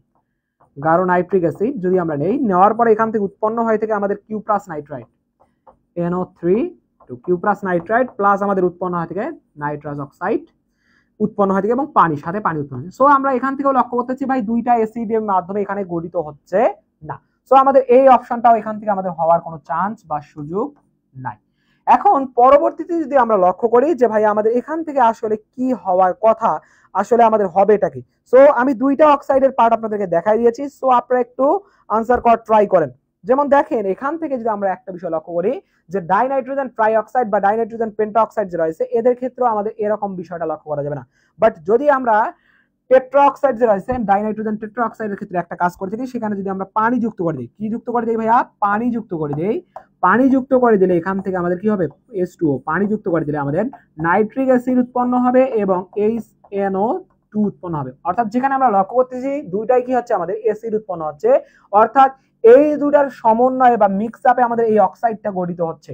সো আমি মিশ্র অ্যানহাইড্রেট বলতে এই যে দুইয়ের অধিক অক্সাইড মিলে যদি গঠিত হয় আমাদের উৎপন্ন হয় থাকে, তাহলে সেটাকে কি বলবো ভাইয়া, সেটাকে বলবো মিশ্র অ্যানহাইড্রেট। তাহলে আমাদের এই কোশ্চেনের কাঙ্ক্ষিত আনসার সবাই একটু আমাকে কমেন্ট সেকশনে দিয়ে দাও। এবং আমরা যদি এখান থেকে আপনার মনে কোশ্চেন জাগতে পারে ডাইনাইট্রোজেন পেন্টাঅক্সাইডের ক্ষেত্রে কি ঘটে, ডাইনাইট্রোজেন পেন্টাঅক্সাইডের ক্ষেত্রে যে ঘটনাটা ঘটে থাকে সেটা একটু লক্ষ্য করেন। সেটা হয়ে থাকে ভাইয়া নাইট্রিক অ্যাসিড যে আছে HNO3 নাইট্রিক অ্যাসিডের গাঢ় যে আছে, গাঢ় নাইট্রিক অ্যাসিড এবং পেন্টাঅক্সাইড যেটা আছে P2O5 পেন্টাঅক্সাইড মিলে আমাদের কি হয় থাকে ভাইয়া ডাইনাইট্রোজেন পেন্টাঅক্সাইড। ডাইনাইট্রোজেন পেন্টাঅক্সাইড যেটা আছে ডাইনাইট্রোজেন পেন্টাঅক্সাইড আমাদের গঠিত হয় থাকে এবং HPO3 উৎপন্ন হয় থাকে। সো আমরা এখান থেকে লক্ষ্য করতেছি ভাই এখান থেকে এগুলো প্রস্তুত করা যায়। বাট এই অক্সাইডের সাথে যদি আমি পানি যুক্ত করে থাকি তাহলে আমাদের দুইটা পার্ট কনস্ট্রাক্ট হয়ে থাকে, একটা হচ্ছে নাইট্রিক অ্যাসিড আর একটা হাইড্রোজেন এবং নাইট্রোজেন এবং অক্সিজেন এর দুইটা আমাদের এক অণু গঠিত হয়ে থাকে। সো আমাদের এই কোশ্চেনের কাঙ্ক্ষিত আনসার কি হবে, সবাই একটু আমাকে কমেন্ট সেকশনে বলো যে ভাইয়া আমাদের এই কোশ্চেনের কাঙ্ক্ষিত আনসার তাহলে কি হবে। সবাই একটু আমাকে বলো যে ভাইয়া এই কোশ্চেনের কাঙ্ক্ষিত আনসার কি হবে। অর্থাৎ এখান থেকে মিশ্র অ্যানহাইড্রেট বলতে আমাদের দুই এর অধিক পদার্থ দিয়ে গঠিত, দুই এর অধিক অ্যাসিডীয় পার্ট থেকে তৈরি। এই বিষয়টা আমাদের কাছ থেকে জানতে যাচ্ছে। ওকে, সবাই একটু বলো ভাইকে, সবাই একটু দ্রুত জানাও। হ্যাঁ ভাইয়া এটা সায়েন্সের ক্লাস, মহসিন হুসাইন। ওকে, সবাই একটু ভাইয়াকে বলো যে সবার কাছে ক্লিয়ার কি না, একটু দ্রুত ভাইকে জানাও যে সবার কাছে এটা ক্লিয়ার কিনা। ওকে, এই তো রবিউল আনসার দিয়েছে, হাবিবা আক্তার আনসার দিয়েছে যে ভাই এটা সি নাম্বার হবে, সি নাম্বার হবে। এটার কাঙ্ক্ষিত আনসার কি হবে, সি হয়ে যাবে। এবং কেন হইলো আশা করি সবার কাছে এই বিষয়টা ক্লিয়ার। সবাই একটু ভাইকে বলো যে সবার কাছে ক্লিয়ার কিনা। যদি ক্লিয়ার হয়ে থাকে জাস্ট ভাইকে ওয়াই লিখে জানাও, তাহলে আমরা নেক্সট কোশ্চেনে জাম্প করব। একটু দ্রুত ভাইকে জানাও যে সবার কাছে ক্লিয়ার কি না। এবং আমরা এখান থেকে এদের অক্সাইড গুলার ক্ষেত্রে কিভাবে উৎপন্ন হয়ে থাকে এবং কেন উৎপন্ন হয়ে থাকে এগুলো বিষয় আমরা কি করেছি, দেখে ফেলেছি। ওকে, সো সবাই একটু ভাইকে বলো যে সবার কাছে ক্লিয়ার কিনা। ওকে, তাহলে চলেন আমরা নেক্সট কোশ্চেনে জাম্প করব। নেক্সট কোশ্চেন কি বলেছে ভাইয়া, নিচের কোনটি সুপার অক্সাইড, নিচের কোনটি কি ভাইয়া সুপার অক্সাইড, অর্থাৎ সুপার একবারে সুপার পাওয়ার, যেটা সেই সুপার পাওয়ারের অক্সাইড। সো সবার এটা পারা কথা, কারণ হচ্ছে আপনারা ক্লাস 9-10 এর মধ্যেও এই সুপার অক্সাইড নিয়ে ডিল করেছেন, কথাবার্তা শুনেছেন। সো এই অক্সাইডের ক্ষেত্রে অক্সিজেনের জারণ মান কত হয় থাকে, সবার কাছে একটা কোশ্চেন রইলো যে অক্সিজেনের জারণ মান কত। সুপার অক্সাইডের ক্ষেত্রে অক্সিজেন যে রয়েছে, অক্সিজেনের জারণ মান কত, অক্সিজেনের জারণ মান কত, জারণ মান কত। এবং আমরা অক্সিজেনের জারণ মান আপনারা বলতে থাকেন এবং এই কোশ্চেনের আনসার বলতে থাকেন। আচ্ছা, বুঝেননি? আপনি যে কাজটা করবেন সেটা হচ্ছে একটুখানি, আমাদের যেহেতু এটা লাইভ ক্লাস চলছে, আপনি একটুখানি জাস্ট পিছনের দিকে ব্যাক করে নেন, তাহলে আপনি দেখতে পারবেন যে আমি ওখানে কি বুঝাইছি। ওকে ভাইয়া, ওইখানের মধ্যে মিশ্র অ্যানহাইড্রাইড বলতে 2 এর অধিক অ্যাসিডীয় পার্ট থেকে অক্সাইড যদি তৈরি হয় থাকে সেটাকে বলা যায় মিশ্র অ্যানহাইড্রাইড। 2 এর অধিক কি হচ্ছে, যে অ্যাসিডিক পার্ট থেকে তৈরি হচ্ছে। যদি আমরা ডাইনাইট্রোজেন টেট্রা অক্সাইডকে নিয়ে থাকি, তাহলে এখানে যদি পানি যুক্ত করে থাকি তাহলে নাইট্রিক অ্যাসিড উৎপন্ন হবে এবং HNO2 উৎপন্ন হবে। অর্থাৎ দুইটা অ্যাসিডীয় পার্ট থেকে আমাদের কি হয় ভাইয়া, এই ডাইনাইট্রোজেন কি হবে, ডাইনাইট্রোজেন টেট্রা অক্সাইড আমাদের উৎপন্ন হয়ে থাকে, যার কারণে এটাকে আমরা মিশ্র অ্যানহাইড্রাইড বলতে পারবো। ওকে হাবিবা আক্তার, আশা করি তুমি বুঝতে পারছো। সো এই কোশ্চেনটার আনসার দিয়ে থাকেন সবাই, সবাই একটু এই কোশ্চেনটার আনসার দিয়ে থাকেন যে ভাইয়া নিচের কোনটি সুপার অক্সাইড। সবার কাছে আনসার যাচ্ছে এই কোশ্চেনের যে ভাইয়া নিচের কোনটি সুপার অক্সাইড, এটার আনসার দেন। এটা খুবই খুবই ইজি একটা কোশ্চেন, সো এটার আনসার দেন সুপার অক্সাইড। এবং এখান থেকে আমি আপনাদেরকে আরো কিছু ইনফরমেশন দিচ্ছি, সেটা হচ্ছে সাব অক্সাইড যে রয়েছে, সাব অক্সাইড কোনটা হয় থাকে একটু লক্ষ্য করেন যে ভাইয়া সাব অক্সাইড, কি বলতেছি, সাব অক্সাইড, যে ভাইয়া সাব অক্সাইড কোনটা হয়ে থাকে, সাব অক্সাইড হয়ে থাকে আপনার যেটা, সেটা হচ্ছে লেড অক্সাইড যে রয়েছে, লেড 2O2O, এইটাকে বলা থাকে সাব অক্সাইড। এবং এখান থেকে মিশ্র অক্সাইডের আমরা কিছুক্ষণ আগে দেখেছি মিশ্র অ্যানহাইড্রাইড। মিশ্র অক্সাইড যে রয়েছে, মিশ্র অক্সাইডটা হচ্ছে 2 এর অধিক অক্সাইড নিয়ে গঠিত, সেটা হচ্ছে মিশ্র অক্সাইড। যেমন Fe3O4, এই অক্সাইডটা গঠিত হয় থেকে Fe2O3 প্লাস ফেরিক অক্সাইড নিয়ে কি হয় থেকে গঠিত হয় থাকে। সো এটা একটা মিশ্র অক্সাইড। এবং লেড যে আছে Fe3O4, এটা আবার কি হয় থাকে লেড অক্সাইড এবং লেড ডাই অক্সাইড যে রয়েছে মিলে গঠিত হয় থাকে। সো এটাকে আমরা মিশ্র অক্সাইড বলতে পারি। সো সুপার অক্সাইডের ক্ষেত্রে আমাদের জারণ মান কোনটা হতে পারে, এবং সুপার অক্সাইডের ক্ষেত্রে আমাদের কি হবে যে ভাইয়া অক্সিজেনের জারণ মান কত, সবাই বলেন, সবাই বলেন অক্সিজেনের জারণ মান কত। আমরা জানি অক্সিজেনের জারণ মান সুপার অক্সাইডের জন্য -1/2 হয়ে থাকে। সো এটার দুইটা উদাহরণ বেসিক্যালি তোমাদের ক্ষেত্রে কাজে লাগে বা সবচেয়ে বেশি পরিমাণে চলে আসে, সেটা হচ্ছে সোডিয়াম অক্সাইড যে রয়েছে, সোডিয়াম ডাই অক্সাইড, এবং আরেকটা হয়ে থাকে পটাশিয়াম অক্সাইড যে রয়েছে। এই দুটাই আমাদের কি হয় থাকে ভাইয়া, এই দুটাই আমাদের সুপার অক্সাইড হয় থাকে, এই দুটাই কি হয় থাকে, সুপার অক্সাইড হয় থাকে। সো একটুখানি আমাকে বলেন যে ভাই আমাদের এটার আনসার কি হয়ে যাচ্ছে। সো আমরা দেখতেছি ম্যাঙ্গানাস অক্সাইড, সোডিয়াম অক্সাইড, যেগুলো আমাদের কি হয়ে থাকে ভাইয়া, ক্ষারীয় হয়ে থাকে, ক্ষারীয় হয়ে থাকে বা অম্লীয় প্রকৃতি হয়ে থাকে, যার কারণে এগুলো আমাদের হওয়ার কোনো চান্স আমরা লক্ষ্য করতেছি না। তাহলে আমাদের কি হচ্ছে, এটা হচ্ছে একটা মিশ্র অক্সাইড। এটা কি ভাইয়া, একটা মিশ্র অক্সাইড, যেখানে আমি উল্লেখ করে দিয়েছি যে ভাই এটা কি হচ্ছে মিশ্র অক্সাইড। ওকে, সো এখান থেকে আমি আমার কাঙ্ক্ষিত আনসার পেয়ে গেলাম কি ভাইয়া, ক নাম্বার বা এ নাম্বার হচ্ছে আমাদের কাঙ্ক্ষিত আনসার। সবাই একটু ভাইকে বলো যে এই কোশ্চেনটা সবার কাছে ক্লিয়ার কিনা, সবাই একটু ভাইকে বলো এই কোশ্চেনটা সবার কাছে ক্লিয়ার কিনা। যদি ক্লিয়ার হয়ে থাকে তাহলে আমরা নেক্সট কোশ্চেনে জাম্প করব। এবং তোমরা অবশ্যই কি করবা, ক্লাসটা শেয়ার করে এবং তোমাদের ফ্রেন্ডদেরকে মেনশন করে জানিয়ে দিবে। সবাই একটু ক্লাসটা শেয়ার করে দিবে এবং তোমাদের ফ্রেন্ডদেরকে মেনশন করে জানিয়ে দাও যে আমাদের এইচএসসি 25 ব্যাচের জন্য আমাদের ওয়ান শট ক্লাস কিন্তু শুরু হয়ে গেছে। আজকে কিন্তু রসায়ন ক্লাস হচ্ছে। সো সবাই একটু ভাইকে বলো যে ভাই এটা সবার কাছে ক্লিয়ার কিনা। ওকে ভাই, -2 না রে ভাইয়া, -1/2। আই হোপ আপনি -1/2 লিখতে চেয়েছেন, বাট এরকমটা হয়ে গেছে। ওকে, সমস্যা নাই, চলেন তাহলে নেক্সট কোশ্চেনে জাম্প করি। নেক্সট কোশ্চেন কি বলেছে যে ভাই অ্যালুমিনিয়াম অক্সাইডের অম্লত্ব কত, অ্যালুমিনিয়াম অক্সাইডের অম্লত্ব কত। ভাই দেখেন বিভিন্ন সময় বিভিন্ন ভাবে আপনাদের কাছে অম্লত্ব এবং ক্ষারকত্বর বিষয়টা জানতে চাবে। আমরা জানি যে অ্যাসিডের কি হবে ভাইয়া, অম্লত্ব নাকি ক্ষারের অম্লত্ব হবে। সবাই একটু আমাকে কমেন্ট সেকশনে জানান তো ভাইয়া, অ্যাসিডের অম্লত্ব নাকি ক্ষারের অম্লত্ব, অ্যাসিডের অম্লত্ব নাকি ক্ষারের অম্লত্ব, সবাই একটু কমেন্ট সেকশনে আমাকে জানান। অবশ্যই অবশ্যই কি হবে, আমাদের ক্ষারের কি হবে, অ্যাসিডের ক্ষারকত্ব হয়, কি হয় থেকে অ্যাসিডের ক্ষারকত্ব হয়। আপনাদের যে কনফিউশন গুলো লাগে, অ্যাসিড যে আছে অ্যাসিডের কি হয় থেকে ভাই, অ্যাসিডের ক্ষারকত্ব, অ্যাসিডের ক্ষারকত্ব হয় থেকে। আর বেস বা ক্ষারের কি হয় থেকে অম্লত্ব হয় থেকে। কিন্তু আমরা দেখেছি যে ভাই অ্যালুমিনিয়াম অক্সাইড একটা উভধর্মী, যার কারণে এর অম্লত্ব বলতে পারে, তোমাকে ক্ষারকত্বও বলতে পারে। এখন এদের অম্লত্ব বা ক্ষারকত্ব কিভাবে আমরা ডিফাইন করে দিয়ে থাকি বা কিভাবে ভাই এগুলো চলে আসে এবং ভাই কতগুলোই চলে আসে সেগুলো আমরা এখানে দেখব। চলেন আমি একটুখানি আপনাদেরকে লিস্ট ধরাই দেই যে ভাইয়া এখান থেকে আমাদের কিভাবে কি করতে হবে। ভাই অ্যাসিড যে আছে, অ্যাসিডের ক্ষেত্রে যে বিষয়টা দেখবো আমরা সেটা হচ্ছে ভাই হাইড্রোজেন আয়ন দান। হাইড্রোজেন আয়ন দান, ভাই যতগুলো হাইড্রোজেন আয়ন দান করবে ঠিক ততগুলোই কি হবে আমাদের ভাইয়া, হাইড্রোজেন আয়ন যতগুলো করবে দান ঠিক ততগুলোই আমাদের কি হবে ভাইয়া, ততগুলোই আমরা বলবো যে এটার তার কি হবে, ক্ষারকত্ব হবে।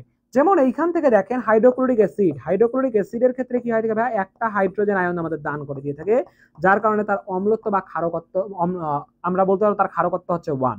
ঠিক একইভাবে সালফ্রিক অ্যাসিড যে রয়েছে H2SO4, সালফ্রিক অ্যাসিডের ক্ষেত্রে দুইটা হাইড্রোজেন আয়ন দান করে, যার কারণে তার ক্ষারকত্ব হচ্ছে কত ভাইয়া আমাদের 2। ঠিক একইভাবে ফসফরিক অ্যাসিড রয়েছে H3PO4, এক্ষেত্রে আমরা লক্ষ্য করি তিনটা হাইড্রোজেন আয়ন দান করে থাকে, যার কারণে তার ক্ষারকত্ব 3। এবং ঠিক একইভাবে H3PO3 যদি হয়ে থাকে তাহলে সেখানে ভাই দুইটা হাইড্রোজেন আয়ন দান করে, যার কারণে তার কি হয় থাকে 2 হবে। এখন বলতে পারো ভাই এটা কেন আমাদের 2, ভাই এটা একটু গঠনগত পার্থক্য লক্ষ্য করা যায়, যার কারণে এটা 2 হয়ে থাকে।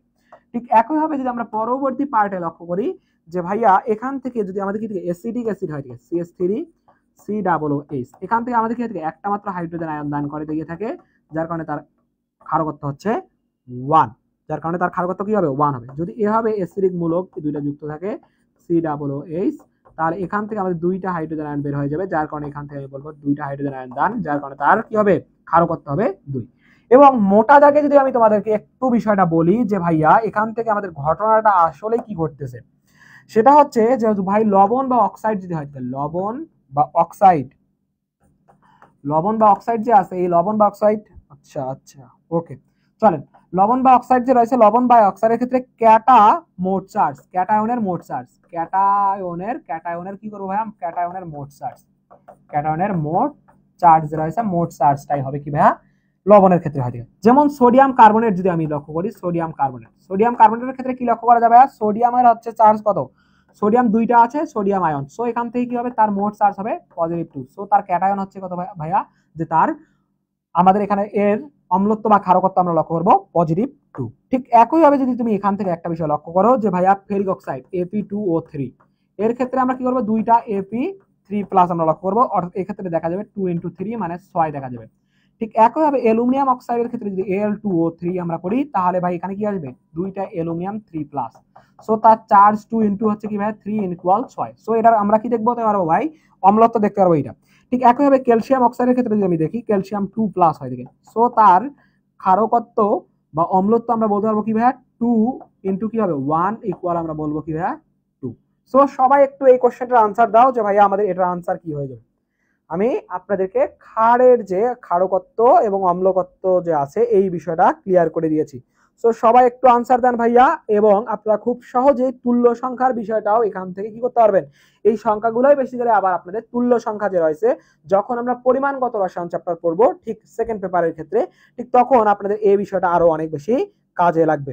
সো সবাই একটু বলেন তো ভাই আমাকে যে ভাইয়া এটা আনসার আমাদের কি হবে, ফাহমিদা মেহজাবির আনসার দিয়ে দিয়েছে, রবিউল আনসার দিয়েছে খাড়ের, হ্যাঁ ভাইয়া খাড়ের, ওকে ধন্যবাদ ধন্যবাদ। সো সবাই একটু আমাকে বলেন অভিময় নেমে, তাহলে আমরা আনসার পেয়ে গেলাম ফ্যান্টাস্টিক ভাবে যে ভাইয়া ডি নাম্বার হচ্ছে আমাদের এই কোশ্চেনের কাঙ্ক্ষিত আনসার। যারা যারা আনসার করেছো সবাইকে অসংখ্য ধন্যবাদ, যারা যারা আনসার করেছো সবাইকে অসংখ্য ধন্যবাদ। ওকে ওকে ওকে, সো সবার যদি ক্লিয়ার হয়ে থাকে ভাইয়াকে ওয়াই লিখে জানাও, তাহলে আমরা নেক্সট কোশ্চেনে জাম্প করব। সবার যদি ক্লিয়ার হয়ে থাকে তাহলে আমরা নেক্সট কোশ্চেনে জাম্প করব, তার আগে সবাই ভাইয়াকে একটু ওয়াই লিখে জানাও যে এভরিথিং ক্লিয়ার কি না। যদি ক্লিয়ার হয়ে থাকে তাহলে আমরা নেক্সট কোশ্চেনে জাম্প করব, এবং তোমাদের কোনো কোশ্চেন থাকলে সেটাও আমাকে জানাতে পারো যে ভাই এখানে কোনো জায়গায় বুঝতে অসুবিধা হলে সেটা ভাইকে অবশ্যই বলবা। ওকে, সো সবাই আমাকে জানাও যে ভাইয়া সবকিছু ক্লিয়ার কি না। ওকে, তাহলে চলেন নেক্সট কোশ্চেনে চলে যাই। নেক্সট কোশ্চেনে বলেছে ভাই এটা হচ্ছে পিএইচ সর্বাধিক বলেছে, পিএইচ কি বলেছে ভাই সর্বাধিক, পিএইচ সর্বাধিক, যে ভাই নিচের কোনটি জলীয় দ্রবণের কি বলেছে, জলীয় দ্রবণ যেটা আছে জলীয় দ্রবণ সর্বাধিক হবে। ভাই আমরা জানি পিএইচ হচ্ছে এমন একটা জিনিস যেটা হচ্ছে কোন দ্রবণের ঋণাত্মক লগারিদমের হাইড্রোজেন আয়নের ঘনমাত্রাকে বলা হয় পিএইচ, এবং কোন দ্রবণের হাইড্রোজেন আয়নের ঋণাত্মক লগারিদমকে যদি কি হয় থাকে হাইড্রোক্সিল আয়নের ঋণাত্মক লগারিদমকে বলা হয় পিওএইচ। এই পিএইচ এর স্কেলটা আর বেসিক্যালি পিএইচ এবং পিওএইচ মিলে আমাদের কি হয় থাকে ভাই পিএইচ প্লাস পিওএইচ দুইটার মিলে আমাদের কি হচ্ছে ভাই রেঞ্জটা হয় থাকে 14। এখন যদি আমরা দেখি যে ভাই 7 থেকে কি হয় থাকে পিএইচ এর মান কি হয় থাকে ভাইয়া কম হয়ে থাকে, অর্থাৎ 7 থেকে পিএইচ এর মান যদি আমাদের কম হয়ে থাকে তাহলে সেটা হয় থাকে অম্লীয় প্রকৃতির। আর যদি আমাদের কি হয় ভাইয়া 7 থেকে আমাদের পিএইচ এর মান 7 থেকে বড় হয়ে থাকে সেটা আমরা দেখে থাকি ক্ষারীয় প্রকৃতির হয়। এখন এইখানের মধ্যে আমাকে যে বিষয়টা বলেছে সেটা হচ্ছে পিএইচ সর্বাধিক, অর্থাৎ আমাদের অম্লীয় যে রয়েছে অম্লীয় প্রকৃতির হওয়ার কোনো সুযোগ বা চান্স নাই, কারণ অম্লীয় প্রকৃতির হলে আমাদের সেটার মান কম হয়ে যাবে, সেটার মান কি হয়ে যাবে কম হয়ে যাবে। সো অম্লীয় হওয়ার কোনো আমাদের সুযোগ এখানে থাকতেছে না। সো আমরা যদি এখান থেকে দেখি ভাই তাহলে এখান থেকে দেখো সালফার যে রয়েছে, সালফার যেটা হচ্ছে কি ভাইয়া অধাতু, অধাতুর অক্সাইড কি হয় থাকে ভাইয়া অধাতুর অক্সাইড অম্লীয় হয়ে থাকে। সো এটা আমাদের হওয়ার কোনো চান্স নাই, অধাতুর অক্সাইড অম্লীয় হয়ে থাকে।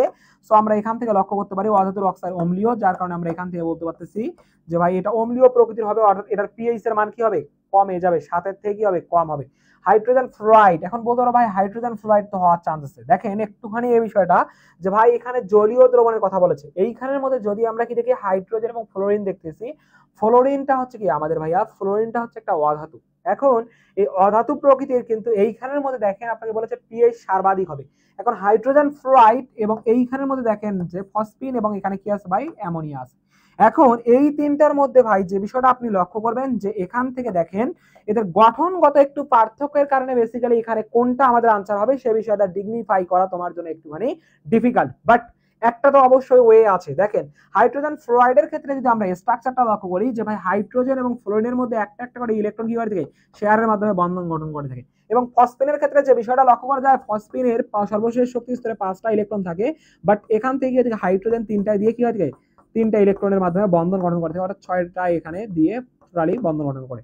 সো এক জোড়া মুক্তজোড় ইলেকট্রন থাকে। ঠিক একইভাবে অ্যামোনিয়ার ক্ষেত্রে যদি একটা বিষয় লক্ষ্য করো যে ভাইয়া এখানে কি হয় থাকে এক জোড়া লন পেয়ার ইলেকট্রন থাকে আর 3টা কি থাকে ভাইয়া হাইড্রোজেন এইভাবে যুক্ত হয়ে থাকে। এখন কথা হচ্ছে ভাই বুঝলাম যে এটা হচ্ছে কি ভাই ইলেকট্রন ছাড়ার প্রবণতা একটুখানি কম, কারণ এদের মধ্যে যেটা আছে সেটা এখানে মুক্তজোড় ইলেকট্রন নাই। এখন মুক্তজোড় ইলেকট্রন এই দুইটার ক্ষেত্রে লক্ষ্য করা হচ্ছে ভাই, তাহলে এখন কোনটা আনসার হবে?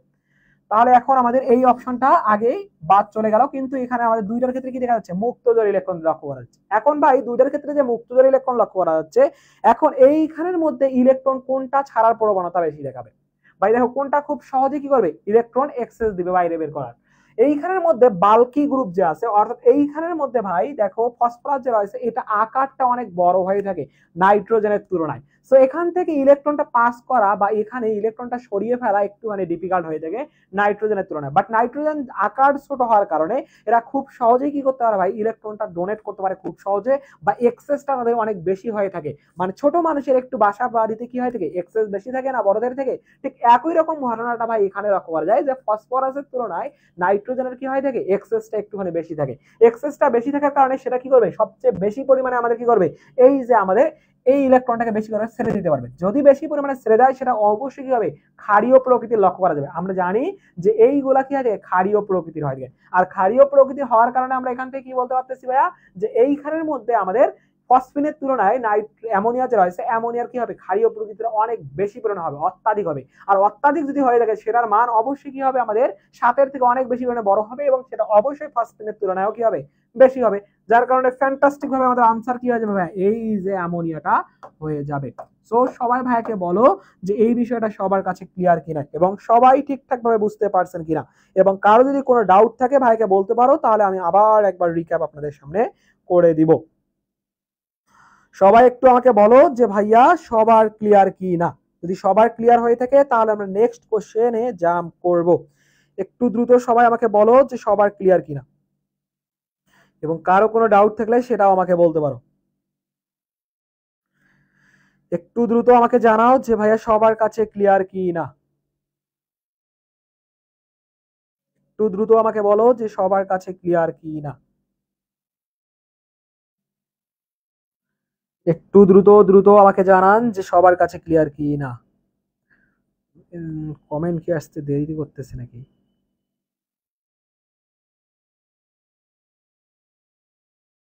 ওকে ওকে, সবাইকে অসংখ্য ধন্যবাদ। আয়েশা সুলতানা, রবিউল, ওকে ফাহমিদা, ওকে ধন্যবাদ ধন্যবাদ সবাইকে। ধন্যবাদ সবাইকে যারা যারা আনসার দিয়েছেন এ নাম্বার। ওকে, তাহলে চলেন আমরা নেক্সট কোশ্চেনে জাম্প করব। নেক্সট কোশ্চেনে ভাই আপনাদের কি বলেছে, ভাই কোনটিতে পোলারায়ন বেশি ঘটবে, কি বলেছে, কোনটিতে পোলারায়ন বেশি ঘটবে। ভাই পোলারায়ন সম্পর্কিত কনসেপ্ট আমাদের কাছ থেকে জানতে যাচ্ছে যে ভাই কোনটার ক্ষেত্রে পোলারায়ন সবচেয়ে বেশি ঘটবে। ভাই পোলারায়ন যে রয়েছে, পোলারায়নটা বেসিক্যালি কি হয়ে থাকে এবং পোলারিটিটা কি হয়ে থাকে, সেই সব বিষয় আমরা দেখব। সো চলেন আমরা দেখি এবং আপনারা একটু এই কোশ্চেনটার আনসার করতে থাকেন যে ভাই পোলারিটিটা কি জিনিস। পোলারিটি পোলারিটি পোলারিটি যে রয়েছে, এই পোলারিটিটা হয়ে থাকে ভাই এরকম একটা জিনিস যেটা হচ্ছে আমাদের যে তড়িৎ ঋণাত্মকতা পার্থক্যের জন্য কি হয় থাকে ভাই, তড়িৎ ঋণাত্মকতা যে রয়েছে, এই তড়িৎ ঋণাত্মকতা পার্থক্যের জন্য।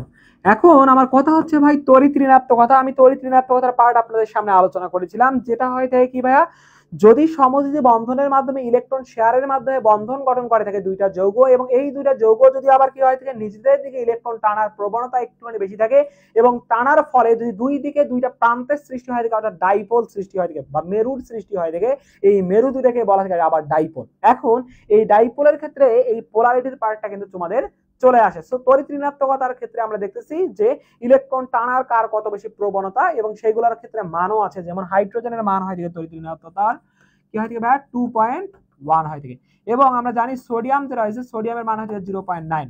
Sodium, magnesium, aluminium, silicon, phosphorus, sulphur, chlorine যে আছে, এইগুলোর মান আমরা আবার এইভাবে মাথায় রাখতে পারি, 0.8 এর সাথে 0.3 যুক্ত হয়ে যাবে, 1.2 এর থেকে 1.5 হয়ে যাবে, 1.5 থেকে 1.8, 1.8 থেকে 2.1, তারপর 2.1 থেকে 2.5 হয়ে যায় এটা, আর এখানে হয়ে যায় 3। ওকে, বা এর থেকে একটুখানি এরকম বেশি হয়ে যায়। সো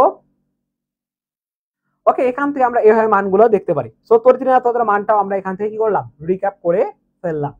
এবং এখান থেকে দেখো ভাইয়া আমরা দেখতেছি পোলারিটিটা হয় থেকে কি ভাইয়া, তড়িৎ ঋণাত্মকতা পার্থক্যের জন্য। কিসের কারণে হয় থেকে, তড়িৎ ঋণাত্মকতা যে রয়েছে, এই তড়িৎ ঋণাত্মকতা পার্থক্যের কারণে হয় থেকে। এবং এখান থেকে দেখো ভাইয়া সমযোজী যৌগের আয়নিক বৈশিষ্ট্য ব্যাখ্যা, যেটা হচ্ছে পোলারায়ন। সমযোজী পোলারায়নটা কি হয় থেকে ভাইয়া, সমযোজী যৌগের কি হয় থেকে পোলারায়ন বা পোলারাইজেশন, পোলারায়ন বা যেটাকে বলা যায় পোলারাইজেশন,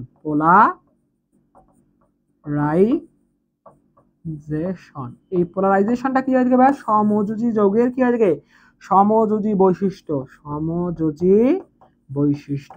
অবশ্যই এটা আয়নিক যৌগের কি করবে, সমযোজী বৈশিষ্ট্য যে রয়েছে, অর্থাৎ সম কোন একটা যৌগ কত বেশি পরিমাণে সমযোজী বৈশিষ্ট্য প্রদর্শন করবে, সেই বিষয়টাকে আমাদের এখান থেকে কি করবে, ডিফাইন করবে। আর এই সমযোজী বৈশিষ্ট্য কোন যৌগটা কত বেশি ডিফাইন করতে পারবে, এই বিষয় নিয়ে আমাদের কথা বলেছিল ফাজানের নীতি, বা ফাজানের নীতির মাধ্যমে আমরা খুব সহজেই কি করতে পারি, এখান থেকে ক্র্যাক করতে পারি যে কোন যৌগের ক্ষেত্রে আমাদের কি হবে, পোলারায়ন সবচেয়ে বেশি ঘটবে, এই বিষয়টা আমরা আইডেন্টিফাই করতে পারি।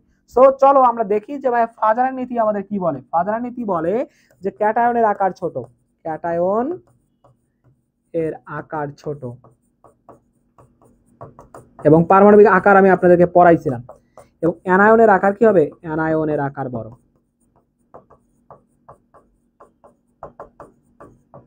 তারপরে ক্যাটায়ন ও অ্যানায়নের চার্জ বাড়লে, ক্যাটায়ন ও অ্যানায়ন যে রয়েছে, এই ক্যাটায়ন ও অ্যানায়নের চার্জ বাড়ে। তারপরে যদি কি হয়, অ্যানায়নে ডি অরবিটাল থাকলে, অ্যানায়নে ডি ও এফ অরবিটাল থাকলে, অ্যানায়নে ডি ও এফ অরবিটাল থাকলে সেটা সবচেয়ে বেশি পরিমাণে কি করবে ভাইয়া, সমযোজী বৈশিষ্ট্য প্রদর্শন করবে। এখন ভাই পোলারায়ন বেশি ঘটবে তোমার এখান থেকে চেয়েছে, সো আমি পোলারায়ন যদি সবচেয়ে বেশি কোনটার ক্ষেত্রে ঘটবে এই বিষয়টা যদি আপনাদের কাছে ডিগনিফাই করতে দিতে চাই, তাহলে যেটা সমযোজী মানে ফাজানের নীতিকে যে মানবে বেশি, সেই কি করবে, সবচেয়ে বেশি পরিমাণে পোলারায়ন বা সমযোজী বৈশিষ্ট্য দেখাবে। সো এখান থেকে একটা বিষয় লক্ষ্য করেন যে ভাইয়া দেখতেছি আমি এখানে ক্যাটায়ন যে রয়েছে, এখানে বেরিলিয়াম 2+, ম্যাগনেসিয়াম 2+, লিথিয়াম হচ্ছে কি ভাইয়া, লিথিয়াম প্লাস দেওয়া আছে, কি আছে, লিথিয়াম প্লাস দেওয়া আছে, এন্ড দেন সোডিয়াম প্লাসও দেওয়া আছে। এখন আমার কথা হচ্ছে ভাই এইখানের মধ্যে দেখতেছি ক্লোরিন, অ্যানায়ন হচ্ছে ক্লোরিন। সো যেহেতু সবগুলা সমান, সো এই বিষয়টা আমি বাদ দিয়ে দিলাম, আমি জাস্ট ক্যাটায়ন নিয়ে ডিল করলেই আমার হয়ে যাচ্ছে। এখন বলছে ক্যাটায়নের আকার ছোট, আর যার আকার যত ছোট হবে সে সবচেয়ে বেশি পরিমাণে কি করবে, যে ভাইয়া পোলারায়ন ধর্ম প্রদর্শন করবে। সো এখান থেকে আমি একটা বিষয় লক্ষ্য করতেছি যে ভাই আমরা জানি যে হাইলিনাকে রুবি শেষে ফেলেছে, আর জানি আমরা বিরিয়ানি, মোগলাই, কাবাব সরে বাটিতে রাখ। সো এখান থেকে আমরা যদি লক্ষ্য করি যে ভাই দেখেন, আমরা জানি পর্যায় সারণীর বাম দিক থেকে ডান দিকে গেলে আমাদের আকার হ্রাস পায়, আর উপর থেকে নিচের দিকে গেলে আকার বৃদ্ধি পায়। সো এখান থেকে আপনি যদি দেখেন যে ভাইয়া কি আছে, আমাদের সোডিয়াম যে আছে, সোডিয়াম এখানে আছে, যেটার আকারটা এই বেরিলিয়ামের এবং ম্যাগনেসিয়ামের থেকে কি হয় থেকে আকারটা বড় হয় থাকে। সো সোডিয়াম হওয়ার কোনো চান্স নাই। তারপর লিথিয়াম যদি দেখি, লিথিয়াম, হাইড্রোজেন, লিথিয়াম, সো এটার আকারটা কি আছে, বেরিলিয়ামের আকার কি হয়ে গেছে, ছোট হয়ে গেছে, বাট ম্যাগনেসিয়ামের আকার কি হয়েছে, আরেকটু বড় হয়ে গেছে। সো এখান থেকে আমি সবচেয়ে ছোট যে আছে, সবচেয়ে ছোট দেখতে পারবো কার ভাইয়া, লিথিয়াম। এখন বলতে পারো ভাই লিথিয়াম হতে পারে, ভাই লিথিয়াম তো কি আছে, ডান দিকে অবস্থান করতেছে। সো এটার আকারটা ভালো বড় আছে, বাট বেরিলিয়াম আমরা জানি আকার হ্রাস পায়, অর্থাৎ বেরিলিয়াম যে মৌলটা আছে, এই বেরিলিয়াম মৌলটাই কি হবে, কাঙ্ক্ষিত আনসার হবে। কেন? কারণ আমি দেখতেছি পর্যায় সারণীর এটা কি আছে, বাম থেকে ডান দিকে অবস্থান করতেছে, এবং এই মৌলটা ব্যতীত বাকি যত মৌল আছে একটু নিচের দিকে অবস্থান করতেছে, এবং তাদের আকার কি হচ্ছে, অন্য সবার থেকে কি হয় থেকে আকার ছোট হয় থেকে এই বেরিলিয়ামের, বাট অন্য সবার আকার কি হয় থেকে বড় হয়ে থাকে, যার কারণে আমাদের ক্যাটায়নের আকার ছোট। এই কনসেপ্ট দিয়ে আমি বলতে পারি যে এখানে এর মধ্যে কি হবে, আমাদের সবচেয়ে বেশি পরিমাণে পোলার আয়ন দেখা যাবে। সো সবাই একটু ভাইকে বলো যে ভাই ফাজানের নীতির এই পার্টটুকু তোমাদের কাছে ক্লিয়ার কিনা। যদি এই পার্টটুকু ক্লিয়ার হয়ে থাকে আমরা সবগুলোই দেখব। এবং আমাদের এখান থেকে ভাই আরেকটা বিষয় মাথায় রাখতে হবে, সমযোজী যৌগ যে রয়েছে, সমযোজী যৌগের সবকিছুই আমরা কি দেখবো, সবকিছুই কম কম দেখবো। সবকিছু কি দেখবো ভাইয়া, সবকিছুই কম হয় থেকে সমযোজী যৌগের, সবকিছু কি হয় থেকে সমযোজী যৌগের কম হয়, দ্রাব্যতা কম হয়ে থাকে, পানিতে দ্রবণীয় হওয়ার প্রবণতা কম থাকে, মানে সবকিছু গলনাঙ্ক স্ফুটনাঙ্কের মান কম হয়ে থাকে, সবকিছুতে কি হয় এরা কম কম করে, কি করে, সবকিছুতে এরা কম কম করে, যার কারণে হচ্ছে এদের কি হবে, কম ধর্ম লক্ষ্য করা যাবে। তো সবাই একটু ভাইকে বলো যে ভাইয়া এই কোশ্চেনের আনসার সবাই বুঝতে পারছেন কি না। এই তো এ নাম্বার আনসার দিয়েছে যে বেরিলিয়াম ক্লোরাইড। ওকে ওকে, জোস। যারা যারা পেরেছো তাদেরকে সবাইকে অসংখ্য ধন্যবাদ। আপনারা কি আপনাদের ফ্রেন্ডদেরকে মেনশন করে দিবেন না? সবাই কি লুকিয়ে লুকিয়ে একাই একাই ক্লাস করতে চান? ভাই দেখেন, বোর্ড পরীক্ষার ক্ষেত্রে ভাইয়া বলি একটা বিষয়, তুমি এবং তোমার ফ্রেন্ড সবাই মিলে যদি তোমরা A+ পাও, ভাই তখন তোমার একটা কম্পিটিশন, পরবর্তীতে লাইফে একটু কম্পিটিশন বা হচ্ছে সবাই সবাইকে একটু প্যারোডি দেওয়ার মন মানসিকতা তৈরি হবে। ভাই তোমার ফ্রেন্ড যদি A+ পায়, তোমার কি কোনো ক্ষতি আছে? তোমার তো কোনো ক্ষতি নেই ভাই। সবাই মিলে একসাথে যদি পাও, তাহলে সবাই মিলে একসাথে ঘুরতে পারবা, একটা একই ক্যাম্পাসে থাকতে পারবা, তখন তোমার ইন ফিউচারে অনেক ভালো কিছু করতে পারবা তোমরা। সবাই মিলে একসাথে করার মানে একটা কাজ করার মানে মজাই আলাদা, এটাই হচ্ছে বিষয়, বুঝতে পারছেন? সো সবাই একটু ভাই, একটু ভাইয়া সবাই একটু ক্লাসটা শেয়ার করে দিয়ে এবং সবার ফ্রেন্ডদেরকে মেনশন করে দিয়ে একসাথে ক্লাসটা করার সুযোগ করে দেন সবাইকে। ওকে, সো চলেন চলেন আমরা নেক্সট কোশ্চেনে এখন জাম্প করব। সবার যদি ক্লিয়ার হয়ে থাকে জাস্ট ভাইকে ওয়াই লিখে জানাও, তাহলে আমরা নেক্সট কোশ্চেনে জাম্প করব। একটুখানি ভাইকে বলো যে সবার ক্লিয়ার কিনা। চলেন নেক্সট কোশ্চেন দেখেন। নেক্সট কোশ্চেন বলছে ভাই পোলার আয়ন, পোলার আয়ন যে আছে, এখানে একটু টাইপিং মিস্টেক হয়ে গেছে। পোলার আয়ন, পোলার আয়নের সাথে সম্পর্কিত যৌগ কোনটি, অর্থাৎ পোলার আয়নের সাথে সম্পর্কিত যৌগ কোনটি, পোলার আয়নের সাথে সম্পর্কিত যৌগ কোনটি। যে ভাই সেই পোলার আয়নের সাথে যৌগ সম্পর্কিত যৌগ কি সমযোজী যৌগ, নাকি আয়নিক যৌগ, নাকি সন্নিবেশ সমযোজী যৌগ, নাকি হাইড্রোজেন বন্ধনযুক্ত যৌগ। সো একটু সবাই বলেন তো দেখি, সবার কাছ থেকে একটু আইডিয়া নিতে চাই আমি এই কোশ্চেনের, সবার কাছ থেকে একটু এই কোশ্চেনের আনসার জানতে চাই যে ভাইয়া এই কোশ্চেনের আনসার আমাদের কি হবে। সবাই একটু ভাইকে বলো এই কোশ্চেনের আনসার কি, এই কোশ্চেনের আনসার কি, সবাই একটু ভাইকে বলো যে ভাইয়া এই কোশ্চেনের আনসার কি হবে আমাদের। দেখেন এখান থেকে আমাকে বলেছে পোলার আয়নের সাথে সম্পর্কিত যৌগ কোনটি। এখন আমরা পোলার আয়ন দেখেছি যেটা, সেটা হচ্ছে কি ভাই পোলারাইজেশন বা পোলার আয়ন, পোলার আয়ন বা কি দেখেছি, পোলারাইজেশন,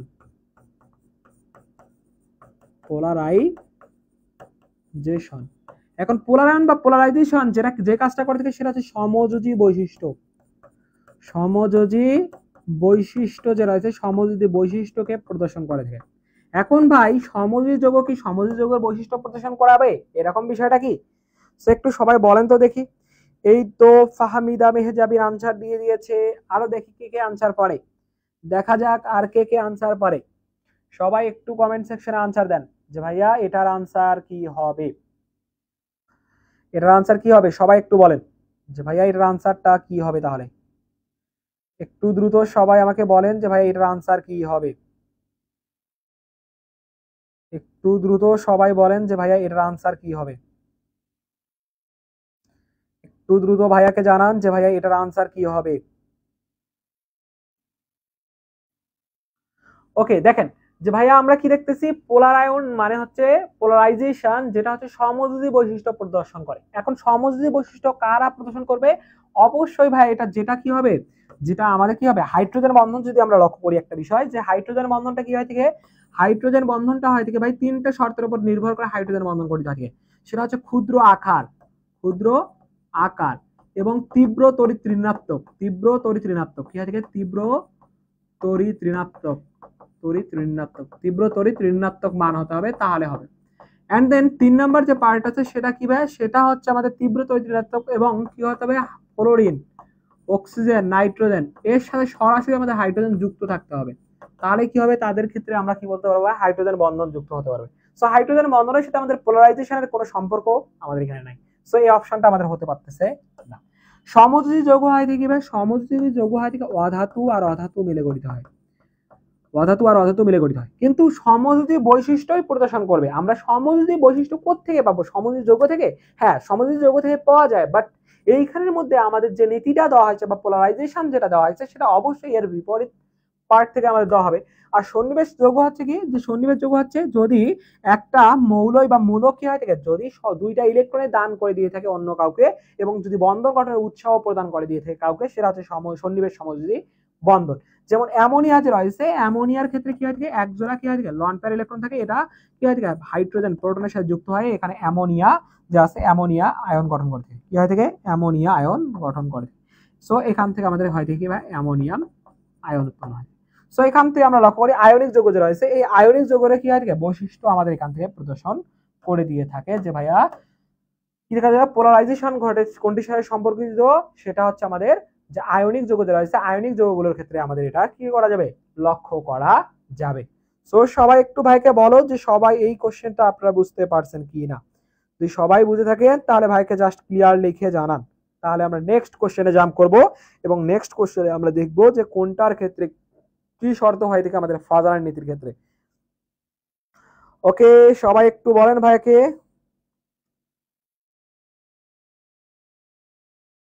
চলেন চলেন তাহলে আমরা নেক্সট কোশ্চেনে জাম্প করি এবং সবার ক্লিয়ার হলে ভাইকে জাস্ট ওয়াই লিখে জানান। যদি সবার ক্লিয়ার হয়ে থাকে জাস্ট ভাইকে ওয়াই লিখে জানালেই হয়ে যাবে। ওকে, চলেন তাহলে নেক্সট কোশ্চেন দেখেন। নেক্সট কোশ্চেন কি বলেছে আমাদের ভাইয়া, নেক্সট কোশ্চেন বলেছে যে হাইড্রোজেন এক্স দেওয়া আছে, এই এক্সটা হচ্ছে হ্যালোজেন নির্দেশ করতেছে, এটা হচ্ছে একটা এক্স যেটা হচ্ছে হ্যালোজেন নির্দেশ করতেছে। কি করতেছে ভাইয়া, হ্যালোজেন নির্দেশ করতেছে। অর্থাৎ হ্যালোজেন বলতে কি হচ্ছে, লবণ উৎপন্নকারী, অর্থাৎ গ্রুপ 17 এর মৌল যেটা রয়েছে ফ্লোরিন, ক্লোরিন, ব্রোমিন, আয়োডিন, অ্যাস্টোডিন, এই মৌলগুলো হচ্ছে কি ভাই এক্স দ্বারা বোঝাচ্ছে। এখন এইগুলো হ্যালোজেন নির্দেশ করবে যে কোনটি পানিতে অধিক দ্রবণীয়, কোনটা কি হবে ভাইয়া, পানিতে অধিক দ্রবণীয়, কোনটা হতে পানিতে অধিক পরিমাণে কি হবে, দ্রবণীয় হবে, সেই বিষয়টা তোমার কাছ থেকে জানতে চাচ্ছি। এখন ভাই কোনটা পানিতে বেশি অধিক দ্রবণীয় এবং কোনটা কম দ্রবণীয়, সেই ক্ষেত্রে তোমাকে বৈশিষ্ট্য আগে জানা খুবই জরুরি তোমার এখানে, যে ভাইয়া কোনটা পানিতে দ্রবণীয় হবে আর কোনটা অদ্রবণীয় হবে। সেটা হচ্ছে আমরা দেখেছি আয়নিক যৌগ যে রয়েছে, এই আয়নিক যৌগের ক্ষেত্রে যদি আমরা একটা বিষয় লক্ষ্য করি, আয়নিক যৌগ,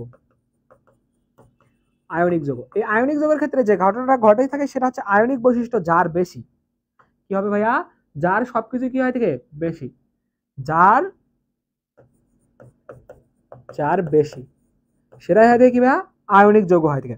যে আয়নিক যৌগের কি হয় থেকে ভাই, সমযোজী বৈশিষ্ট্য বেশি থাকবে, সমযোজী বৈশিষ্ট্য কম থাকবে, অর্থাৎ সমযোজী বৈশিষ্ট্য সমযোজী যৌগের সমযোজী কি হয় থেকে বৈশিষ্ট্য কম হয় থেকে, অর্থাৎ আয়নিক যৌগের যার বেশি।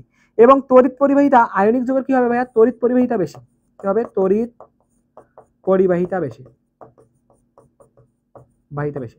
এবং আয়নিক যৌগের দ্রাব্যতা রয়েছে, দ্রাব্যতাও কি হয় থেকে, দ্রাব্যতা বেশি। এবং পানিতে দ্রবণীয় যে রয়েছে, পানিতে দ্রবণীয়তা কি হয় থেকে, পানিতে দ্রবণীয়তাও বেশি, পানিতে দ্রবণীয়তা বেশি। অর্থাৎ সবকিছুতেই কি দেখা যাবে ভাইয়া, এখানে সবকিছুতেই বেশি দেখা যাবে। এবং গলনাঙ্ক স্ফুটনাঙ্ক যে রয়েছে, এই গলনাঙ্ক স্ফুটনাঙ্কও বেশি দেখা যাবে, গলনাঙ্ক ও স্ফুটনাঙ্ক যে রয়েছে, ফুটনাঙ্ক, গলনাঙ্ক স্ফুটনাঙ্ক দুটোই কি হয় থেকে বেশি হয় থেকে। বাট সমযোজী যৌগের ক্ষেত্রে সবকিছুই আমরা কি দেখবো, এই বাকি ইনভার্ট যে পার্ট গুলো আছে সবগুলো আমরা কি দেখবো ভাইয়া, কম কম দেখবো। অর্থাৎ কোন যৌগ, কোন হাইড্রোজেন হ্যালাইড যৌগটি পানিতে অধিক দ্রবণীয়, অর্থাৎ অধিক দ্রবণীয় হবে কোনটা, যেটা সবচেয়ে বেশি পরিমাণে কি হবে, সবচেয়ে বেশি আয়নিক বৈশিষ্ট্য দেখাবে, আয়নিক বৈশিষ্ট্য দেখাবে। তার মানে যেটা কি করবে ভাই, সবচেয়ে কম সমযোজী বৈশিষ্ট্য প্রদর্শন করবে, সমযোজী বৈশিষ্ট্য দেখাবে। অর্থাৎ আমরা ফাজানের নীতির মাধ্যমে কি জানি ভাইয়া, ফাজানের নীতির মাধ্যমে জানি সমযোজী বৈশিষ্ট্য কোনটা বেশি প্রদর্শন করে থাকে সেটা বিষয় জানি আমরা। সো এখান থেকে একটা বিষয় লক্ষ্য করো যে ভাই আমরা জানি ক্যাটায়নের আকার ছোট হলে, এখান থেকে জানি ক্যাটায়নের আকার ছোট, ক্যাটায়ন সাইজ কি হবে ভাইয়া, সাইজ ছোট হলে। আর অ্যানায়ন যে রয়েছে, অ্যানায়ন এর সাইজ যদি কি হয় ভাইয়া, সাইজ বড় হলে। এখন অ্যানায়নের সাইজ যদি বড় হয় সেটা সবচেয়ে বেশি মানে সমযোজী বৈশিষ্ট্য প্রদর্শন করবে, কি করবে, সমযোজী বৈশিষ্ট্য প্রদর্শন করবে, সমযোজী। সো এইখানের মধ্যে সমযোজী বৈশিষ্ট্য যদি প্রদর্শন করে, আমরা জানি যে ফ্লোরিন ক্লোরিন ব্রোমিন আয়োডিন, আমি এখানে লিখেছি fluorine chlorine bromine iodine. So উপর থেকে নিচে দিকে গেলে আকার আমাদের কি হবে, আকার বা সাইজ কি হয় থেকে বৃদ্ধি পায়। সো এখানে আমি দেখতেছি আয়োডিনের আকার কি হচ্ছে, সবচেয়ে বড় আকার। যদি আকার সবচেয়ে বড় হয়, অ্যানায়নের সাইজ যদি বড় হয়, তাহলে সেটা সবচেয়ে বেশি কি করবে, সমযোজী দেখাবে, এটা সবচেয়ে বেশি সমযোজী। So fluorine chlorine bromine iodine এর থেকে কি হবে, একটুখানি কম কি করবে, সমযোজী দেখাবে, সমযোজী। কার থেকে, সমযোজী দেখাবে, সমযোজী দেখাবে কার থেকে, কম দেখাবে, এই যে এইটার থেকে। ঠিক তার থেকে কি দেখাবে, এইটা। আর এখানে সবচেয়ে কি করবে, বেশি মানে কম সমযোজী দেখাবে, তাহলে কে, কম সমযোজী দেখাবে এই যে ফ্লোরিন। কারণ কি, তার আকার একবারেই ছোট, কারণ অ্যানায়নের আকার বলছিল কি ভাই, বড় হইতে হবে। সো এইটা সবচেয়ে বেশি মানে কি করবে, যে সবচেয়ে বেশি মানে এইটা কি হবে, যে আমাদের সমযোজী বৈশিষ্ট্য দেখাবে। সমযোজী বৈশিষ্ট্য দেখা মানে কি ভাইয়া, সেটা সবচেয়ে কম সমযোজী বৈশিষ্ট্য মানে কি ভাইয়া, যে আমাদের এটা পানিতে দ্রবণীয় হবে না, এটাতে পানিতে খুবই কম পরিমাণে দ্রবণীয় হবে। আর যেটা আমাদের কি হবে, সবচেয়ে বেশি মানে আয়নিক বৈশিষ্ট্য প্রদর্শন করবে বা সবচেয়ে কম পরিমাণে সমযোজী বৈশিষ্ট্য প্রদর্শন করবে, সেটা আমাদের পানিতে দ্রবণীয় হবে, কারণ সেটা সবচেয়ে বেশি মানে কি হবে, কম সমযোজী যেখানে, সেখানে আমাদের কি হবে, বেশি আয়নিক, কি হবে, বেশি আয়নিক। আর বেশি আয়নিক যেখানে, সেখানে আমাদের কি হবে, অধিক পরিমাণে পানিতে দ্রবণীয়তা হওয়ার চান্স থাকবে, যার কারণে এটাই হবে আমাদের কাঙ্ক্ষিত বা ফ্যান্টাস্টিক ভাবে আনসার। সো সবাই ভাইকে বলো যে এই পার্টটা সবার কাছে ক্লিয়ার হয়েছে কিনা। ভাই এখান থেকে কোশ্চেন কিন্তু আসবে একটা, এতটুকু নিশ্চিত থাকো, 1 মার্ক নিশ্চিত থাকো যে ভাই এই টপিক থেকে আপনাদের একটা কোশ্চেন চলে আসবেই, যে কোনটা আমাদের কি করবে, সবচেয়ে বেশি পরিমাণে পানিতে অধিক দ্রবণীয় হবে, অথবা কোনটা কি হবে, কম দ্রবণীয় হবে। এখান থেকে কিন্তু পেঁচাই দিয়ে দিতে পারে। সো আপনাদের এখানে কনফিউজড হওয়া যাবে না। ওকে, ইতিমধ্যে অনেকে আনসার দিয়ে দিয়েছে, ফাহমিদা, আয়েশা সুলতানা, ওকে অসংখ্য ধন্যবাদ যারা যারা পেরেছো। সো সবার কাছে ক্লিয়ার কিনা একটু ভাইকে বলো, সবার কাছে ক্লিয়ার কিনা একটুখানি ভাইকে বলো, যদি ক্লিয়ার হয়ে থাকে তাহলে আমরা নেক্সট কোশ্চেনে জাম্প করব। একটু দ্রুত সবাই রেসপন্স করো যে ভাইয়া সবার কাছে ক্লিয়ার কি না। দেখো ভাইয়া, এই সময় এসে মানে তোমরা যারা এইচএসসি পরীক্ষার্থীরা আছো, তোমাদের ক্ষেত্রে যে বিষয়টা ভাই ঘটে থাকে সেটা হচ্ছে ভাই কন্টিনিউয়াস প্রসেসে আগানোটা তোমাদের জন্য খুবই ডিফিকাল্ট, মানে তোমরা কনসিস্টেন্সি ধরে রাখতে পারো না, অর্থাৎ রেগুলারিটি আমরা যেটাকে বলি।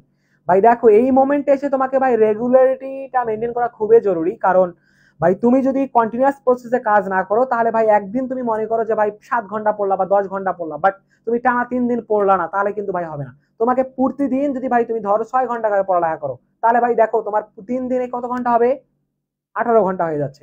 বাট তুমি একদিনে মনে করো ভাই 7 ঘন্টা পড়লা বা 10 ঘন্টা পড়লা, পড়ার পর কি ভাই পরে 2 দিন বা 3 দিন তুমি পড়তেছো না, ভাই দেখো তোমার কিন্তু ল্যাগ থেকে যাচ্ছে। তোমাকে ভাই এই বিষয়টা অলওয়েজ মাথার মধ্যে রাখতে হবে, তোমাকে কন্টিনিউয়াস প্রসেসে কাজ করতে হবে। ভাই দেখো তুমি এই মোমেন্টে তোমার কিন্তু অন্য কোনো কাজ নাই, তোমার কাজ একটাই, সেটা হচ্ছে ভাই পড়ালেখা করা। কারণ তুমি চাইলেও এই মুহূর্তে বাবা মাকে খুশি করার জন্য ভাই তোমার পড়ালেখা ছাড়া অন্য কোনো ওয়ে বা রাস্তা নাই, কারণ সব রাস্তায় এখন তোমার জন্য ব্লক হয়ে গেছে। কারণ আমাদের বাবা মারা চায় যাতে আমার সন্তানরা কি হয় থেকে, যে ভালোভাবে পড়ালেখা করে নিজের ভবিষ্যৎ বা কেরিয়ার উজ্জ্বল করতে পারে। সো ভাই যেহেতু তোমার অন্যদিকে মুভ করার কোনো সুযোগ বা রাস্তা নাই, সো ভাই এটাতে একটু ফোকাস দাও, নিজেকে একটু ভাই মাথা খাটাও, তাহলে দেখবা ভালো কিছু হবে। ভাই মানুষ পারে না এমন কোনো কাজ নাই, তুমি পারবা, এতটুকু ট্রাস্ট রাখো, বিশ্বাস রাখো, আমাদের সাথে চলো, দেখবা সবকিছুই তোমার কাছে ইজি মনে হয়ে যাবে। কোনো কিছুই কঠিন নয় ভাই, সবকিছুকে যদি তুমি কি করে দাও, আগেই ধরে নাও যে ভাই ইজি, আমি পারবো। তোমার যদি আত্মবিশ্বাস থাকে, অর্থাৎ সেলফ কনফিডেন্স থাকে, তাহলে তুমি পারবা। যদি ভাই এই কনফিডেন্স না থাকে ভাই, তুমি আগেই কি হয়ে যাবা, ওই পথ বা ট্রাক থেকে চলে যাবা। সো যেমন মহান রব্বুল আলামিন আমাদেরকে বলেছে ইন্নামাল আমানু বিন্নিয়াত, সকল কাজেই হচ্ছে কি বা আমলে হচ্ছে নিয়াতের উপর নির্ভরশীল। অর্থাৎ তুমি ফিক্সড করো ভাই তুমি কি করবা, তুমি কি হতে চাও, তুমি নিজের ভিতর মেধাটাকে বা হচ্ছে নিজের বুদ্ধিটাকে কাজে লাগাও ভাই, ব্রেনটাকে কাজে লাগাও যে আসলে আমি কি করব, আমার কি করা উচিত, আমার কি হচ্ছে ভাই। সারাদিনে অন্তত তুমি একটা টাইম রাখো নিজের জন্য, যে 5 মিনিট যে ভাই আমি নিজেকে নিয়ে ভাববো যে আসলে আমার সারাদিনে আউটপুট কি, আমি সারাদিনে কি করলাম। এই বিষয়টা চিন্তা করলে ভাই তুমি বুঝতে পারবা যে আসলে তোমার প্রোগ্রেস হচ্ছে নাকি তুমি ভাই কি হয়ে যাচ্ছে, রিডিউস হয়ে যাচ্ছে তোমার। সো সবগুলো বিষয় অ্যানালাইসিস করে আমাদের কি করতে হবে ভাইয়া, এগিয়ে যেতে হবে।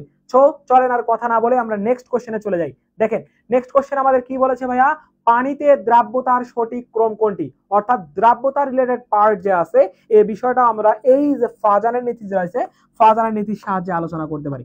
সো একটুখানি ভাইয়া দেখো বলেন তো আমাকে, ফাজানের নীতির মাধ্যমে আমরা আলোচনা করবো কিভাবে ভাইয়া, ফাজানের নীতির মাধ্যমে। কেমনে ভাইয়া ফাজানের নীতির মাধ্যমে, কারণ আমরা দেখেছি যে দ্রাব্যতা যে রয়েছে, দ্রাব্যতা কাদের বেশি হয়, আয়নিক যৌগের দ্রাব্যতা বেশি। আয়নিক যৌগ রয়েছে, আয়নিক যৌগের কি হয় থাকে, আয়নিক যৌগের দ্রাব্যতা বেশি, দ্রাব্যতা বেশি। কিন্তু কি হবে, সমযোজী যৌগের সবকিছুই কম কম, সমযোজী যৌগের কি হবে, দ্রাব্যতা কম হবে, আর এটার কি হয় থেকে বেশি হয় থেকে। সো এখান থেকে আমি যেটার মধ্যে কি দেখবো ভাই, সমযোজী যৌগের ধর্ম বেশি দেখবো, সেটাকে আমি কি করব পরের দিকে রাখবো। আর যেটাতে আয়নিক বৈশিষ্ট্য অর্থাৎ সমযোজী বৈশিষ্ট্য কম দেখবো, তার আয়নিক বৈশিষ্ট্য কি হবে, বেশি হবে, তার মানে তার দ্রাব্যতা বেশি হবে। সো একটু সবাই এটার আনসার কমেন্ট সেকশনে দেন আমাকে, দেখি দেখি আপনারা কে কি আনসার করেন। সবাই একটু ভাইকে আনসার দিয়ে দেন যে ভাইয়া এটার আনসার আমাদের কি হবে।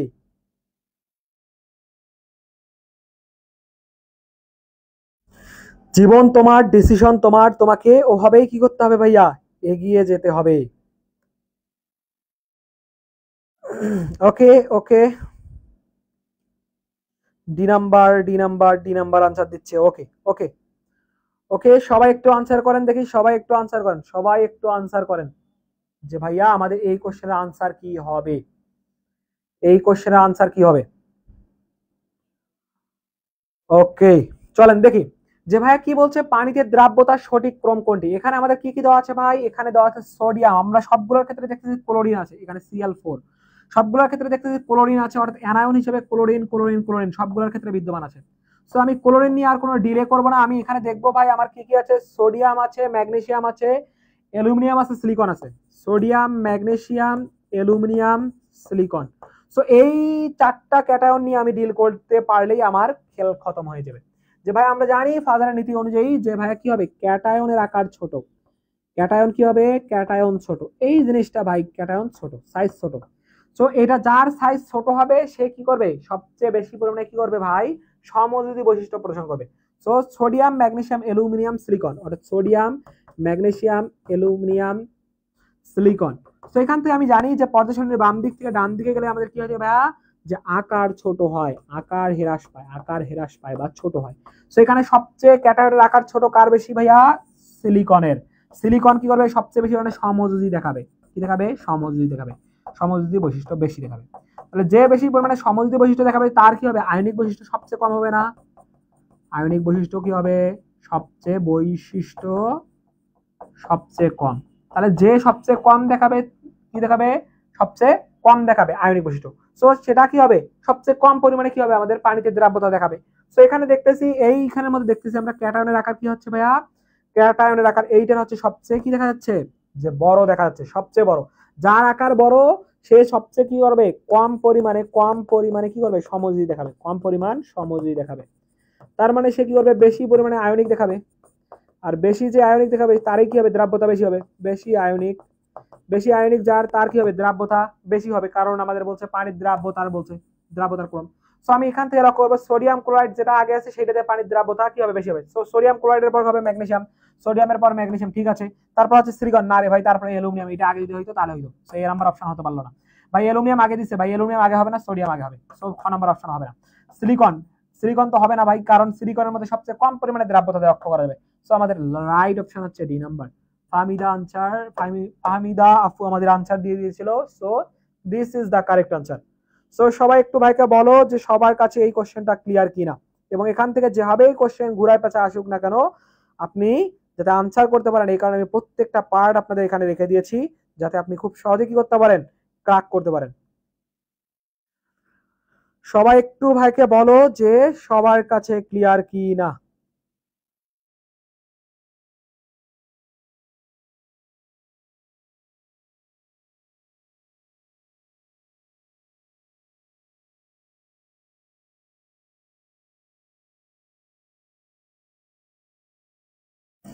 সবাই একটু বলেন যে ভাইয়া এটার কি অবস্থা। ওকে ওকে, আয়শা সুলতান আনসার দিয়েছে যে ভাইয়া ডি নাম্বার। ওকে, চলেন সবার কাছে ক্লিয়ার হলে আমরা নেক্সট কোশ্চেনে জাম্প করবো। নেক্সট কোশ্চেন দেখেন, নেক্সট কোশ্চেন বলছে যে কোন যৌগটি পানিতে অধিক দ্রবণীয়। অর্থাৎ ওই কোশ্চেনটা যারা যারা আনসার করতে পেরেছেন এই কোশ্চেনটাও ইনশাল্লাহ আপনারা পারবেন। তো একটু আনসার করেন যে ভাইয়া কোনটা পানিতে অধিক পরিমাণে দ্রবণীয়। কারণ এখানে আমরা দেখতেছি ক্যাটায়ন সবগুলোর ক্ষেত্রে কি আছে, সেম আছে, জাস্ট অ্যানায়নের পার্টটা থেকে আপনারা আনসার করতে পারলেই সুন্দর মতো কি করে যাবেন, করতে পারবেন। সো একটু বলেন আমাকে ভাইয়া, একটু আমাকে বলেন যে ভাইয়া এটার আনসার কি হবে। সবাই একটু আমাকে বলেন এটার আনসার কি হবে, দ্রুত একটু আনসার দেন আমাকে, তাহলে আমরা নেক্সট কোশ্চেনে চলে যাব। কারণ আমি এই কোশ্চেন আপনাদেরকে কিছুক্ষণ আগে আপনাদেরকে পড়ায় আসছি যে ভাইয়া এটা আমাদের কিভাবে আনসার করতে হবে।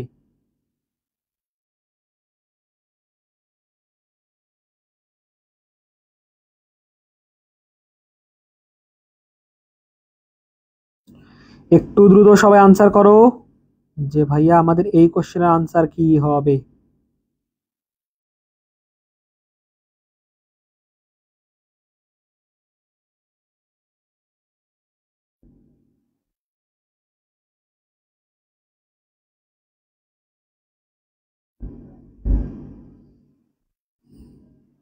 সবাই একটু আনসার করেন। এই তো সবাই আনসার দিয়ে দিয়েছে যে ভাইয়া বি নাম্বার হবে, বি নাম্বার হবে। কারণ বি নাম্বারের ক্ষেত্রে আমরা যে বিষয়টা লক্ষ্য করতেছি যে ভাইয়া কি আছে বি নাম্বারের মধ্যে, সিলভার ফ্লোরাইড। কারণ কি আমরা জানি এইখানের মধ্যে ফ্লোরাইডের আকার কি হয় থেকে সাইজ সবচেয়ে ছোট, কিন্তু আমাদের হওয়ার কথা ছিল কি ভাই বড়। যার ছোট হবে তার কি হবে ভাই, কি হয়ে যাবে আমাদের, তার অধিক পরিমাণে আয়নিক বৈশিষ্ট্য দেখা যাবে। অধিক পরিমাণে কি হয়ে যাবে, আয়নিক বৈশিষ্ট্য বেশি। আয়নিক বৈশিষ্ট্য বেশি, যার আয়নিক বৈশিষ্ট্য যত বেশি তার কি হবে ভাইয়া, পানিতে দ্রবণীয়তা তত বেশি হবে। যার কারণে ওটা হচ্ছে কাঙ্ক্ষিত আনসার। আসেন নেক্সট কোশ্চেন, পানিতে অধিক দ্রবণীয়, ঠিক একই রকম ভাবে কোশ্চেন এটা দিয়েছে যে কোনটি পানিতে অধিক দ্রবণীয়। এখানেও আপনারা আনসার করতে পারেন। সো একটু সবাই কমেন্ট সেকশনে আমাকে জানান যে ভাই দেখেন এই কোশ্চেনগুলো কিন্তু অনেকবার চলে আসছে, অনেকবার চলে আসছে। দেখেন এই ক্ষেত্রে সবগুলোর ক্ষেত্রে কি আছে, ক্লোরিন আছে, ক্লোরিন বাদ। আমাদের কি দিয়েছে, sodium, sodium magnesium, sodium magnesium potassium calcium দিয়েছে, পটাশিয়াম ক্যালসিয়াম দিয়েছে। সো একটুখানি আমাকে বলেন যে ভাইয়া কোনটি পানিতে অধিক দ্রবণীয়। আমরা কি জানি ক্যাটায়নের আকার ছোট, ক্যাটায়ন, ক্যাটায়ন ছোট। ক্যাটায়ন ছোট মানে কি, যে পর্দা সারণীর বাম দিক থেকে ডান দিকে গেলে আকার হ্রাস পায়, উপর থেকে নিচের দিকে গেলে কি হবে, উপর থেকে নিচের দিকে গেলে আকার বৃদ্ধি পায়। সো আমাদের এখান থেকে ম্যাগনেসিয়াম হচ্ছে কারেক্ট আনসার। এখন বলতে পারেন ভাই ম্যাগনেসিয়াম কেন, কারণ উপর থেকে নিচের দিকে গেলে আকার বৃদ্ধি পাচ্ছে, বাট বাম থেকে ডানের দিকে অবস্থান করতেছে এটা, আর উপর থেকে এটার বড় হচ্ছে, এটা কি থেকে যেটাও বড় হয়ে যাচ্ছে। সো এখান থেকে আমরা জানি যে পর্দা সারণীর বাম থেকে ডানে গেলে আকার হ্রাস পায়, যার কারণে magnesium is the correct answer. যার কারণে আমি বলে দিব যে ভাইয়া কি হবে, অধিক দ্রবণীয় হবে কোনটা, অধিক দ্রবণীয় কোনটা হবে। সবাই একটু বলেন আমাকে, অধিক পানিতে অধিক পরিমাণে দ্রবণীয় হবে কি, যে ক্যাটায়নের আকার ছোট, ক্যাটায়নের আকার ছোট, অর্থাৎ এইটা কি হবে সবচেয়ে বেশি ম্যাগনেসিয়াম যে রয়েছে, ম্যাগনেসিয়াম অধিক দ্রবণীয়। সো ভাইয়া দেখেন একটু একটু দেখেন, ম্যাগনেসিয়াম ক্লোরাইড কি হবে সবচেয়ে পরিমাণে আকার ছোট হয়ে থাকে, আকার ছোট হওয়ার কারণে এটা পানি কি হবে সবচেয়ে বেশি মানে সমযোজী দেখাবে, সবচেয়ে বেশি মানে সমযোজী দেখাবে। সমযোজী দেখালে পানিতে দ্রবণীয়তা কম হবে। সো তারপরে দেখেন এইখানের মধ্যে আকার সবচেয়ে বড় কোনটার, সেটাই হবে আমাদের কাঙ্ক্ষিত আনসার। অর্থাৎ পটাশিয়াম ক্লোরাইড যে রয়েছে, পটাশিয়াম ক্লোরাইডের আকার সবচেয়ে বড় হয়ে থাকে। সো এই পটাশিয়াম ক্লোরাইডের আকার সবচেয়ে বড়। সো পটাশিয়াম ক্লোরাইডের ক্ষেত্রে আকার সবচেয়ে বড় হওয়ার কারণে আমরা দেখব যে এখানে পানিতে অধিক পরিমাণে দ্রবণীয় হবে। সো পানিতে অধিক পরিমাণে দ্রবণীয় হবে। ওকে ভাইয়ারা, একটুখানি দেখেন কোশ্চেনটা, একটুখানি দেখেন, একটু ভাইয়া মাথা ঝেড়ে দেখেন, পানিতে অধিক দ্রবণীয়, পানিতে অধিক দ্রবণীয় মানে কি, আয়নিক বৈশিষ্ট্য দেখাবে। কোনটা সবচেয়ে বেশি মানে আয়নিক দেখাবে, কি দেখাবে, আয়নিক দেখাবে। এইটা তো আকার সবচেয়ে ছোট, অর্থাৎ ক্যাটায়নের আকার ছোট, এইটা ছোট হওয়ার মানে কি, সেটা সমযোজী বেশি দেখাবে, সমযোজী বেশি দেখাবে। বাট এইখানের মধ্যে কি দেখাবে যে ভাই উপর থেকে নিচের দিকে গেলে আকার বৃদ্ধি পায়, কি হয়, আকার বৃদ্ধি পায়। অর্থাৎ সবচেয়ে বড় আকার হচ্ছে এই পটাশিয়ামের, সবচেয়ে বড় আকার হচ্ছে এই পটাশিয়ামের। তাহলে যার আকার যত বড়, ক্যাটায়নের আকার যদি বড় হয়, সেটা সবচেয়ে বেশি কি করবে, আয়নিক বৈশিষ্ট্য প্রদর্শন করবে। আয়নিক বৈশিষ্ট্য। আর আয়নিক বৈশিষ্ট্য হলেই কি হয়, সেটা পানিতে দ্রবণীয় হতে পারে, বাট সমুদ্রীয় বৈশিষ্ট্যের ক্ষেত্রে পানিতে দ্রবণীয়তা হওয়ার ক্ষেত্রে লক্ষ্য করা যায় না। যার কারণে আমাদের আনসার হয়ে যাবে কি ভাইয়া, ফাহমিদা মেজাবিন দিয়েছে, আয়েশা সুলতানা দিয়েছে। ওকে, যারা যারা আনসার করেছেন সবাইকে অসংখ্য ধন্যবাদ। ওকে, চলেন তাহলে সবার কাছে ক্লিয়ার হলে আমরা নেক্সট কোশ্চেনে জাম্প করবো। দেখেন নেক্সট কোশ্চেন কি বলেছে। নেক্সট কোশ্চেন বলেছে নিচের কোন যোগে মুক্ত জোর ইলেকট্রন সর্বাধিক, অর্থাৎ যে সকল ইলেকট্রন জোর বন্ধন গঠনে অংশগ্রহণ করে না তাদেরকে বলা থাকে মুক্ত জোর ইলেকট্রন। আর এই মুক্ত জোর ইলেকট্রনটা কোনটাতে সবচেয়ে বেশি পরিমাণে দেখা যাবে সেই বিষয়টা আপনাদের কাছ থেকে জানতে চেয়েছে, যে নিচের কোন যোগে মুক্ত জোর ইলেকট্রন সর্বাধিক। যেমন একটুখানি যদি আমরা লক্ষ্য করি এবং যোগগুলোর ক্ষেত্রে একটুখানি এক্সপ্যান্ড করে দেখাই আপনাদেরকে, যে ভাইয়া কোন যোগের ক্ষেত্রে কি রকম হয়ে থাকে। পানি যে আছে, পানি এর ক্ষেত্রে যদি আপনি লক্ষ্য করেন তাহলে দেখতে পারবেন পানি এর ক্ষেত্রে অক্সিজেন হচ্ছে আমাদের কেন্দ্রীয় মৌল, যেখানে হচ্ছে 2 জোড়া কি মুক্ত জোড় ইলেকট্রন থাকে। সো এখানে পানির ক্ষেত্রে লক্ষ্য করতেছি আমি লন পেয়ার ইলেকট্রন হচ্ছে কত ভাইয়া, লন পেয়ার ইলেকট্রন, মুক্ত জোড় ইলেকট্রন হচ্ছে 2টা, 2 জোড়া থাকতেছে। এবং হাইড্রোজেন হেক্সাফ্লোরাইড যে রয়েছে, আয়োডিন যে রয়েছে, আয়োডিনটা কি হয়ে থাকে ভাইয়া, আয়োডিনের সর্ববহিষ্ঠ শক্তি স্তরে, অর্থাৎ fluorine chlorine bromine iodine, fluorine chlorine bromine iodine, অর্থাৎ আয়োডিনের সর্ববহিষ্ঠ শক্তি স্তরে ইলেকট্রন থাকে 7টা। সো 7টা দিয়ে 7টার সাথে যুক্ত আছে, 7টা দিয়ে 7টার সাথে যুক্ত আছে। সো এখান থেকে ফ্লোরিন, এখানে হচ্ছে ফ্লোরিন, এখানে হচ্ছে ফ্লোরিন 3টা 4টা 5টা 6টা, এই যে ফ্লোরিন ফ্লোরিন ফ্লোরিন, এবং এখানে একটা যুক্ত হলো ফ্লোরিন। সো এখানে কোনো মুক্ত জোড় ইলেকট্রন নাই। আর লন পেয়ার ইলেকট্রন হচ্ছে কত ভাইয়া, লন পেয়ার ইলেকট্রন হচ্ছে 0। ওকে, সো এ অপশন দেখলাম, এই অপশন দেখলাম, সো এটা হওয়ার তো কোনো চান্স নাই। এবং জেনন ডাইফ্লোরাইড যে রয়েছে, জেনন ডাইফ্লোরাইডের ক্ষেত্রে দেখি জেনন হচ্ছে সর্ববহিষ্ঠ শক্তি স্তরে ইলেকট্রন থাকে 8টা। সো 1 2 3 4 5 6, এই যে 7 8, অর্থাৎ এখানে আমরা দেখতেছি যে ভাই এখানে 3 জোড়া লন পেয়ার ইলেকট্রন আছে, লন পেয়ার ইলেকট্রন আছে 3 জোড়া, অর্থাৎ মুক্ত জোড়া ইলেকট্রন আছে 3 জোড়া। এন্ড দেন আমরা সালফার হেক্সাফ্লোরাইড, সালফারের সর্ববহিষ্ঠ শক্তি স্তরের ক্ষেত্রে আমরা জানি 6টা ইলেকট্রন থাকে, 6টা দিয়ে কি করছে, 6টা এখানে বন্ধন গঠন করে ফেলতেছে। সো এখানে আছে fluorine fluorine fluorine fluorine fluorine fluorine. So এখান থেকে আমরা কোনো লন পেয়ার ইলেকট্রন পাচ্ছি না, যার কারণে এখান থেকে আমরা দেখতেছি যে ভাই সর্বোচ্চ আমাদের 6টা লন ইলেকট্রন রয়েছে, অর্থাৎ মুক্ত ইলেকট্রন রয়েছে 6টা। সো মুক্ত জোর আমাদের ইলেকট্রন রয়েছে 3 জোড়া। সো এখান থেকে সব সর্বাধিক হবে আমাদের জেনন ডাইফ্লোরাইড। কি হবে, জেনন ডাইফ্লোরাইড, যেটা আকৃতি হবে কি ভাই, যেটা আকৃতি হবে আমাদের সরল রৈখিক।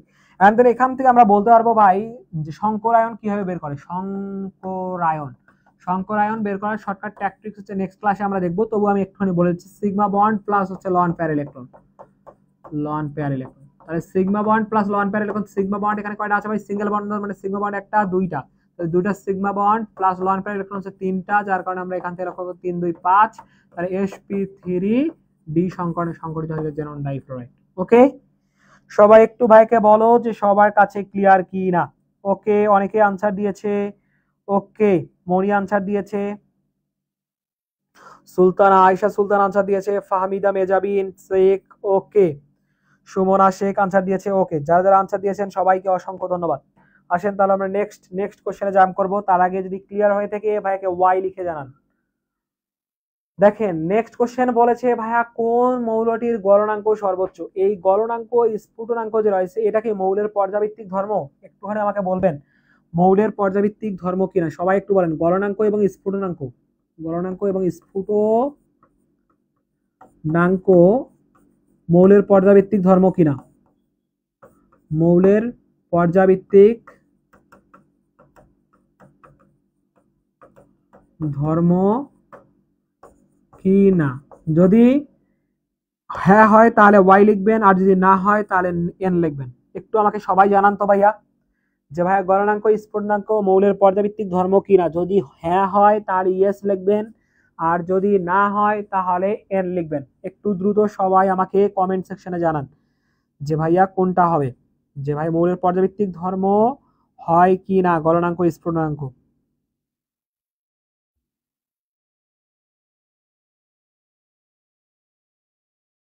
একটু দ্রুত ভাইয়াকে বলেন যে ভাইয়া হয় কি না,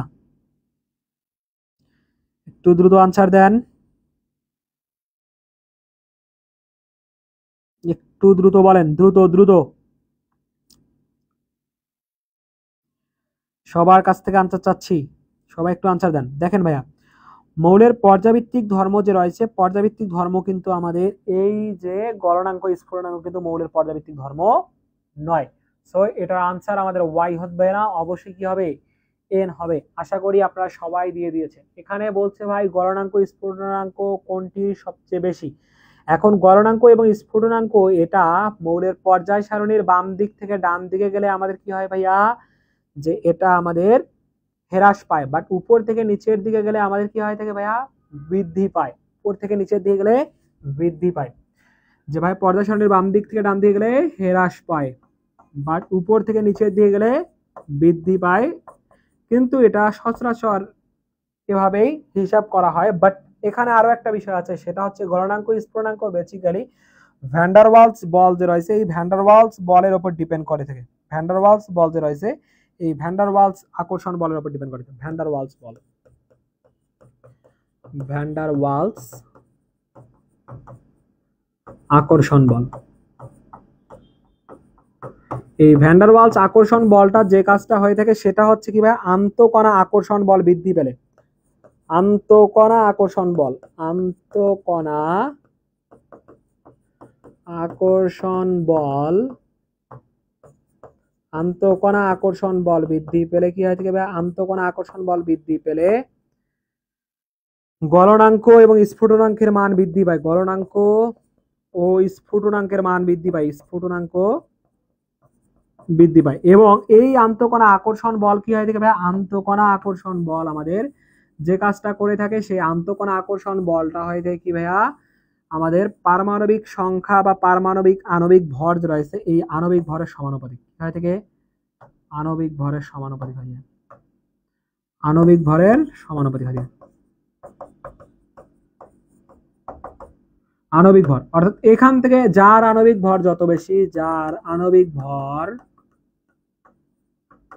যত বেশি, তার গলনাঙ্ক স্ফুটনাঙ্কের মান তত বেশি, গলনাঙ্ক স্ফুটনাঙ্কের মান তত বেশি। এখন গলনাঙ্ক স্ফুটনাঙ্কের মান কি হবে, তার তত বেশি হবে। এন্ড দেন এখান থেকে আবার কয়েকটা সময় হচ্ছে এক্সেপশনাল পার্ট দেখা যায় হাইড্রোজেন বন্ধনের কারণে। হাইড্রোজেন বন্ড থাকলে গলনাঙ্ক স্ফুটনাঙ্কের মান আবার বৃদ্ধি পায়, হাইড্রোজেন বন্ডের কারণে কি হয় আবার ভিন্নতা লক্ষ্য হয়। বাট এইখানের মধ্যে আপনাকে বলছে গলনাঙ্ক কোনটা সর্বোচ্চ। সো এখান থেকে দেখেন আমরা আন্তঃকণা আকর্ষণ বলের যে কথাটা বললাম, সো এখানে আমাদের যেটা হবে ভ্যান্ডারওয়ালস আকর্ষণ বল, আণবিক ভর যার যত বেশি হবে তার গলনাঙ্ক স্ফুটনাঙ্কের মান সবচেয়ে তত বেশি হবে।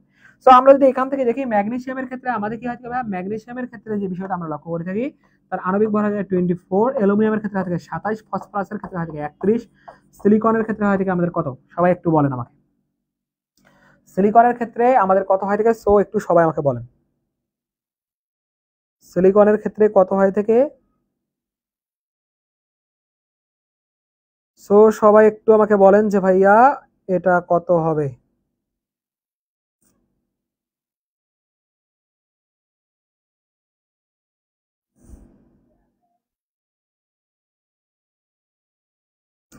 এবং এখান থেকে আমরা দেখতেছি যে ভাইয়া এখান থেকে লক্ষ্য করা হচ্ছে সিলিকনের 28 হয়ে থাকে। বাট এখন ভাই আণবিক ভরের ক্ষেত্রে যদি লক্ষ্য করো তাহলে ফসফরাসের বেশি হয়ে থাকে। বাট সিলিকন যে রয়েছে, সিলিকনের আমি বললাম যে ভাই এইখানের মধ্যে সিলিকনের ক্ষেত্রে তার দৈত্যাকার গঠন বেশি পরিমাণে লক্ষ্য করা যায়, যেটা একটু গঠনগত পার্থক্য থাকার কারণে এখান থেকে আমাদের কি হবে ভাইয়া, সিলিকনটাই আমাদের কি হবে, কাঙ্ক্ষিত আনসার হবে।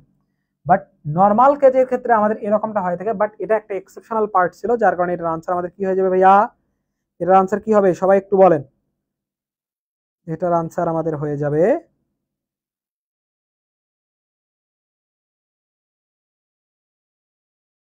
অর্থাৎ আমরা এক্ষেত্রে বলতে পারবো যে বিষয়টা সেটা হচ্ছে ধাতব বন্ধনে অংশগ্রহণকারী ইলেকট্রন যেখানে বেশি সেখানে গলনাঙ্ক বেশি। ধাতব বন্ধন যে রয়েছে, ধাতব বন্ধনে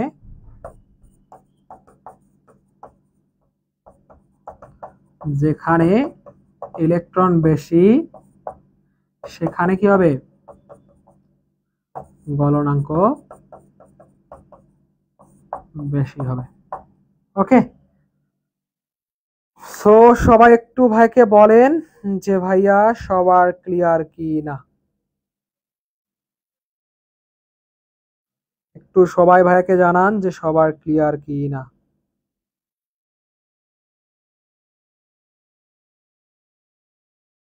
ওকে, চলেন তাহলে আমরা নেক্সট কোশ্চেনে চলে যাই। নেক্সট কোশ্চেন দেখেন কি বলছে, যে কোনটির ইলেকট্রন আসক্তি যে রয়েছে, আসক্তি আসক্তি বেশি।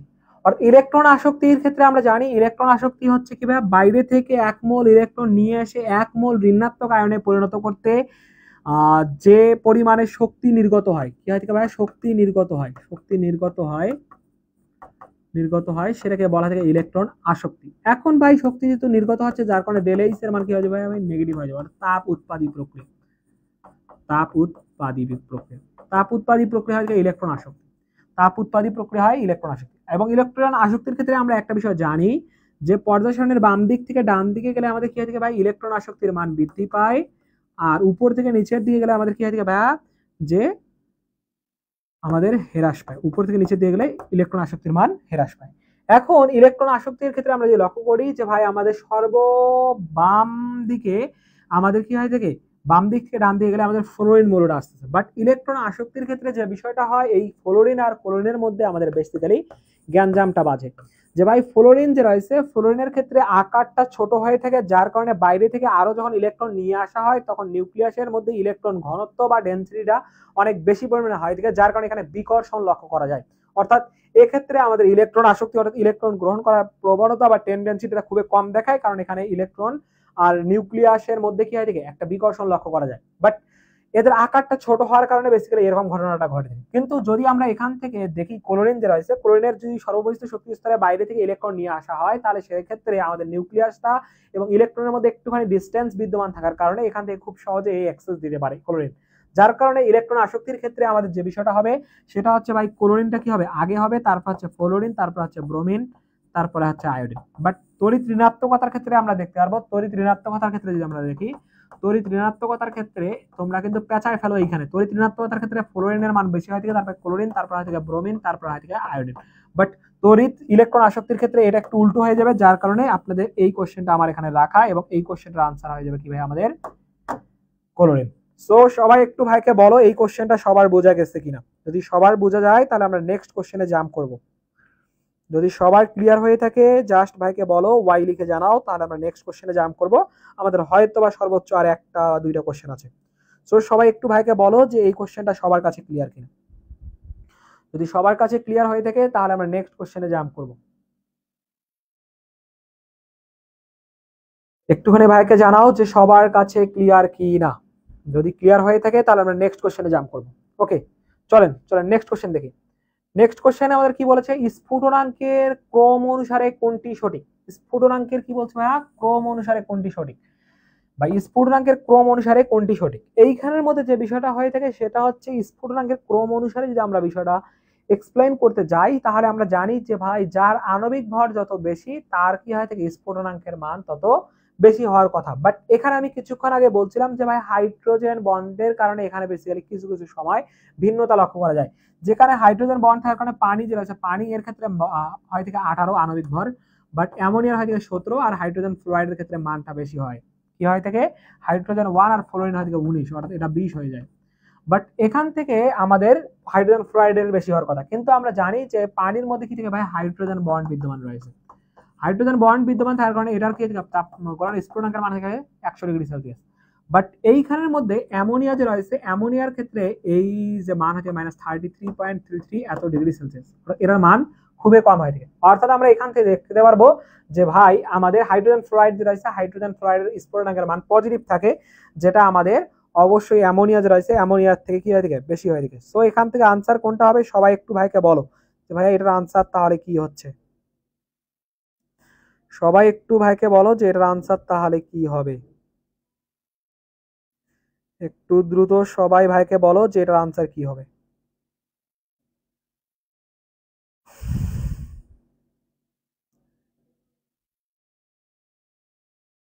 ওকে, চলেন তাহলে এই যে হাইড্রোজেন ফ্লোরাইড যে রয়েছে এক্ষেত্রে দেখা যায় 19.5 ডিগ্রি সেলসিয়াস দেখা যায়। সো এখান থেকে আমরা বলতে পারতেছি পানি হবে আগে, তারপরে হবে আমাদের কি হবে, পানি আগে হবে, তারপর হাইড্রোজেন ফ্লোরাইড, তারপরে অ্যামোনিয়া, যার কারণে ডি নাম্বারটা হচ্ছে আমাদের কাঙ্ক্ষিত আনসার। ডি নাম্বারটা হচ্ছে কাঙ্ক্ষিত আনসার। ওকে, চলেন তাহলে আমরা নেক্সট কোশ্চেনে জাম্প করি। নেক্সট কোশ্চেন কি বলেছে যে ভাইয়া কোন যৌগে আয়নিক সমযোজী এবং সন্নিবেশ, আয়নিক সমযোজী এবং সন্নিবেশ বন্ধন বিদ্যমান। আমি বলছিলাম যে ভাইয়া আপনাদেরকে যদি কোনো যৌগে দুইটা মৌল দিয়ে গঠিত হয় থেকে মৌল, সেখানে আয়নিক অথবা সমযোজী হবে। আয়নিক অথবা সমযোজী হবে, সমযোজী বন্ধনে গঠিত হবে। যদি আমাদের ধাতু প্লাস অধাতু হয় তাহলে হবে আমাদের আয়নিক। আর যদি আমাদের কি হচ্ছে অধাতু প্লাস অধাতু হয় তাহলে সেক্ষেত্রে আমরা লক্ষ্য করবো ভাই সমযোজী, যেমন কার্বন ডাই অক্সাইড আর এখানে আছে সোডিয়াম ক্লোরাইড। ওকে, আর যদি আমাদের কি হচ্ছে ভাই 2 এর অধিক মৌল হয়, 2 এর অধিক মৌল দিয়ে গঠিত হয়, ঠিক আছে, অধিক মৌল দিয়ে গঠিত হয় তাহলে এখানে দেখা যাবে আয়নিক সমযোজী সন্নিবেশ, আয়নিক সমযোজী সন্নিবেশ। এখানে এক্সেপশনাল দুইটা হয়ে থাকে, সেটা হচ্ছে ব্যতিক্রম হয়ে থাকে তোমাদের সালফারিক অ্যাসিড এবং ফসফরিক অ্যাসিড H3PO4, এই দুটো ব্যতিক্রম হয়ে থাকে। মানে এই দুটো সমযোজী আর সন্নিবেশ দেখা যায়, সমযোজী আর সন্নিবেশ এই দুটোর মধ্যে দেখা যায়। তারপরে যদি কি হয় থাকে ভাই, কোনো যৌগে যদি চার্জ থাকে, চার্জ বিদ্যমান থাকলে সেখানে দুইটা বন্ধন দেখা যায়, চার্জ বিদ্যমান থাকলে সমযোজী আর সন্নিবেশ। যেমন অ্যামোনিয়াম আয়ন বিদ্যমান থাকা, চার্জ বিদ্যমান থাকার কারণে এখানে হচ্ছে দুইটা বন্ধন, সমযোজী আর সন্নিবেশ। যদি কোনো যৌগে পানি যুক্ত থাকে তাহলে আয়নিক সমযোজী সন্নিবেশ এবং হাইড্রোজেন বন্ড বিদ্যমান থাকে, চারটা বন্ধনে দেখা যাবে, যেমন কপার সালফেট প্লাস অনুপানি, আয়নিক সমযোজী সন্নিবেশ এবং হাইড্রোজেন বন্ধন বিদ্যমান। তাহলে ভাই দেখেন এখানে বলছে আয়নিক লাগবে, সমযোজী লাগবে, সন্নিবেশ লাগবে। ভাই দেখেন সালফ্রিক অ্যাসিড তো আমি আগে বলেছি হবে না, এটার মধ্যে সমযোজী সন্নিবেশ আছে, চার্জ যার কারণে হবে না। এখন তোমাদের মনে কোশ্চেন জাগে এই হাইপোক্লোরাস অ্যাসিড যে রয়েছে, পারক্লোরিক অ্যাসিড, এইটার ক্ষেত্রে যে বিষয়টা লক্ষ্য করা যায় শুধুমাত্র সমযোজী সমযোজী, এটা অ্যাসিড একটা, যার কারণে এখানে শুধুমাত্র সমযোজী বন্ধন থাকে, বাট দ্রবণে যদি থাকে তাহলে এখানে আমাদের কি আয়নিক বন্ধন লক্ষ্য করা যায়, বাট এখানে কোনো পরিমাণে আমাদের কি ভাই সন্নিবেশ সমযোজী বন্ধন নাই, যার কারণে এই অপশন আমাদের হয় না, যার কারণে ফ্যান্টাস্টিক ভাবে আমাদের কি হবে KBF4 হবে আমাদের কাঙ্ক্ষিত আনসার। সো সবাই ভাইকে বলো যে সবার কাছে ক্লিয়ার কি না, যদি সবার কাছে ক্লিয়ার হয়ে থাকে তাহলে আমরা নেক্সট কোশ্চেনে জাম্প করব, অর্থাৎ আজকের ক্লাসের সর্বশেষ কোশ্চেনে আমরা জাম্প করব। সো একটু সবাই বলো, এই যে চলেন আজকের ক্লাসের সর্বশেষ কোশ্চেন। সো এই কোশ্চেনটা আমি আর আনসার করব না, আপনারা একটু আনসার করেন, সবাই একটু এই কোশ্চেনটা আনসার করেন। এই তো ফাহমিদা আনসার দিয়েছে, আয়শা সুলতান আনসার দিয়েছে, অসংখ্য ধন্যবাদ। ওকে, সো এই কোশ্চেনটা আমি আপনাদেরকে আগে আনসার দিয়েছিলাম ভাই, পোলারায়ন সবচেয়ে বেশি ঘটে, পোলারায়ন সবচেয়ে বেশি ঘটে মানে সমযোজী বৈশিষ্ট্য কোনটা সবচেয়ে বেশি মনে দেখাবে, সমযোজী বৈশিষ্ট্য সবচেয়ে কোনটা বেশি দেখাবে, বৈশিষ্ট্য বেশি দেখাবে, অর্থাৎ ক্যাটায়নের আকার ছোট, ক্যাটায়ন কি হবে ছোট, অ্যানায়ন যে রয়েছে অ্যানায়ন বড় হবে, অ্যানায়ন বড়, ক্যাটায়ন ছোট অ্যানায়ন বড়, ক্যাটায়ন ও অ্যানায়নের চার্জ, ক্যাটায়ন ও আর অ্যানায়ন চার্জ ইনক্রিজ করলে DOF orbital, DOF D and F orbital থাকলে অ্যানায়নের, তাহলে সেটা কি করবে সবচেয়ে বেশি মনে দেখাবে। সো এখান থেকে আমরা দেখতেছি সোডিয়ামের আকার হচ্ছে কি, যে সোডিয়ামের আকার, ক্যাটায়নের আকার ছোট। সো এখানে ক্লোরিন দেখছি, ক্লোরিন নিয়ে আমি ডিল করতেছি না। হাইলিনা কে রুবি ছেছে, তারপর বিরানি মোগলাই কাবাব সরে বাটিতে রাখ। সো এখান থেকে আমি বলতেছি যে ভাইয়া পটাশিয়াম বাম দিক থেকে ডান দিকে গেলে আমাদের আকার ছোট হয়। সো এখানে আকার দেখতেছি সবচেয়ে ছোট হচ্ছে কার, ব্রেলিয়ামের, আকার সবচেয়ে ছোট হচ্ছে ব্রেলিয়ামের। সো আমাদের এখান থেকে কাঙ্ক্ষিত আনসার এ নাম্বার হবে, ব্রেলিয়াম ক্লোরাইড হচ্ছে আমাদের কাঙ্ক্ষিত আনসার। সো এটার ক্ষেত্রে এইটাই লক্ষ্য করা যাবে। সো এই তো ফাহমিদা মেহজাবির আনসার দিয়ে দিয়েছে, ও এরই মাধ্যমে আমাদের আজকের ক্লাসের সবগুলো কোশ্চেন সলভ করা হয়ে গেল। সো সবাই একটু বলেন যে ভাইয়া সবার ক্লাসটা কেমন লাগলো, সবাই একটু ভাইকে জানান যে ভাইয়া আজকের ক্লাসটা সবার কেমন লাগলো, এবং কারো কোনো কোশ্চেন থাকলে সেটাও বলতে পারো, এবং যদি কোশ্চেন না থাকে সেটাও আমাকে জানাও, এবং সবার ক্লাসটা করে কেমন লাগলো সবাই একটু বলো আমাকে, একটু ফিডব্যাক শুনতে যাচ্ছি আপনাদের কাছ থেকে। সো একটু সবাই বলেন ভাই, লাস্ট মোমেন্টে আপনাদের একটু লেগে থাকতে হবে, কারণ ভাই লেগে থাকতে হবে খুবই স্ট্রিক্ট ভাবে, কারণ না হলে ভাই তুমি এই ট্র্যাক থেকে কি হয়ে যাবা, বিচ্যুত হয়ে যাবা। সো ট্রাক থেকে বিচ্যুত হওয়া যাবে না, কারণ বাবা মা অনেক স্বপ্ন নিয়ে আছে আপনাদের ওপর। সো তাদের স্বপ্নটা আপনাদের মাধ্যমে তারা বাস্তবায়িত করতে চায়। সো আপনারা ভাই তাদের বিষয়টা লক্ষ্য রেখে নিজেকে ওভাবে শানিত করে গড়ে তুলেন। কারো কোনো কোশ্চেন থাকলে বলতে পারেন, না থাকলে আমরা আজকের ক্লাসটা এখানেই শেষ করে দিব। একটু দ্রুত সবাই আমাকে জানাও যে কারো কোনো কোশ্চেন যদি থাকে এবং আজকের ক্লাসটা সবার কেমন লাগলো।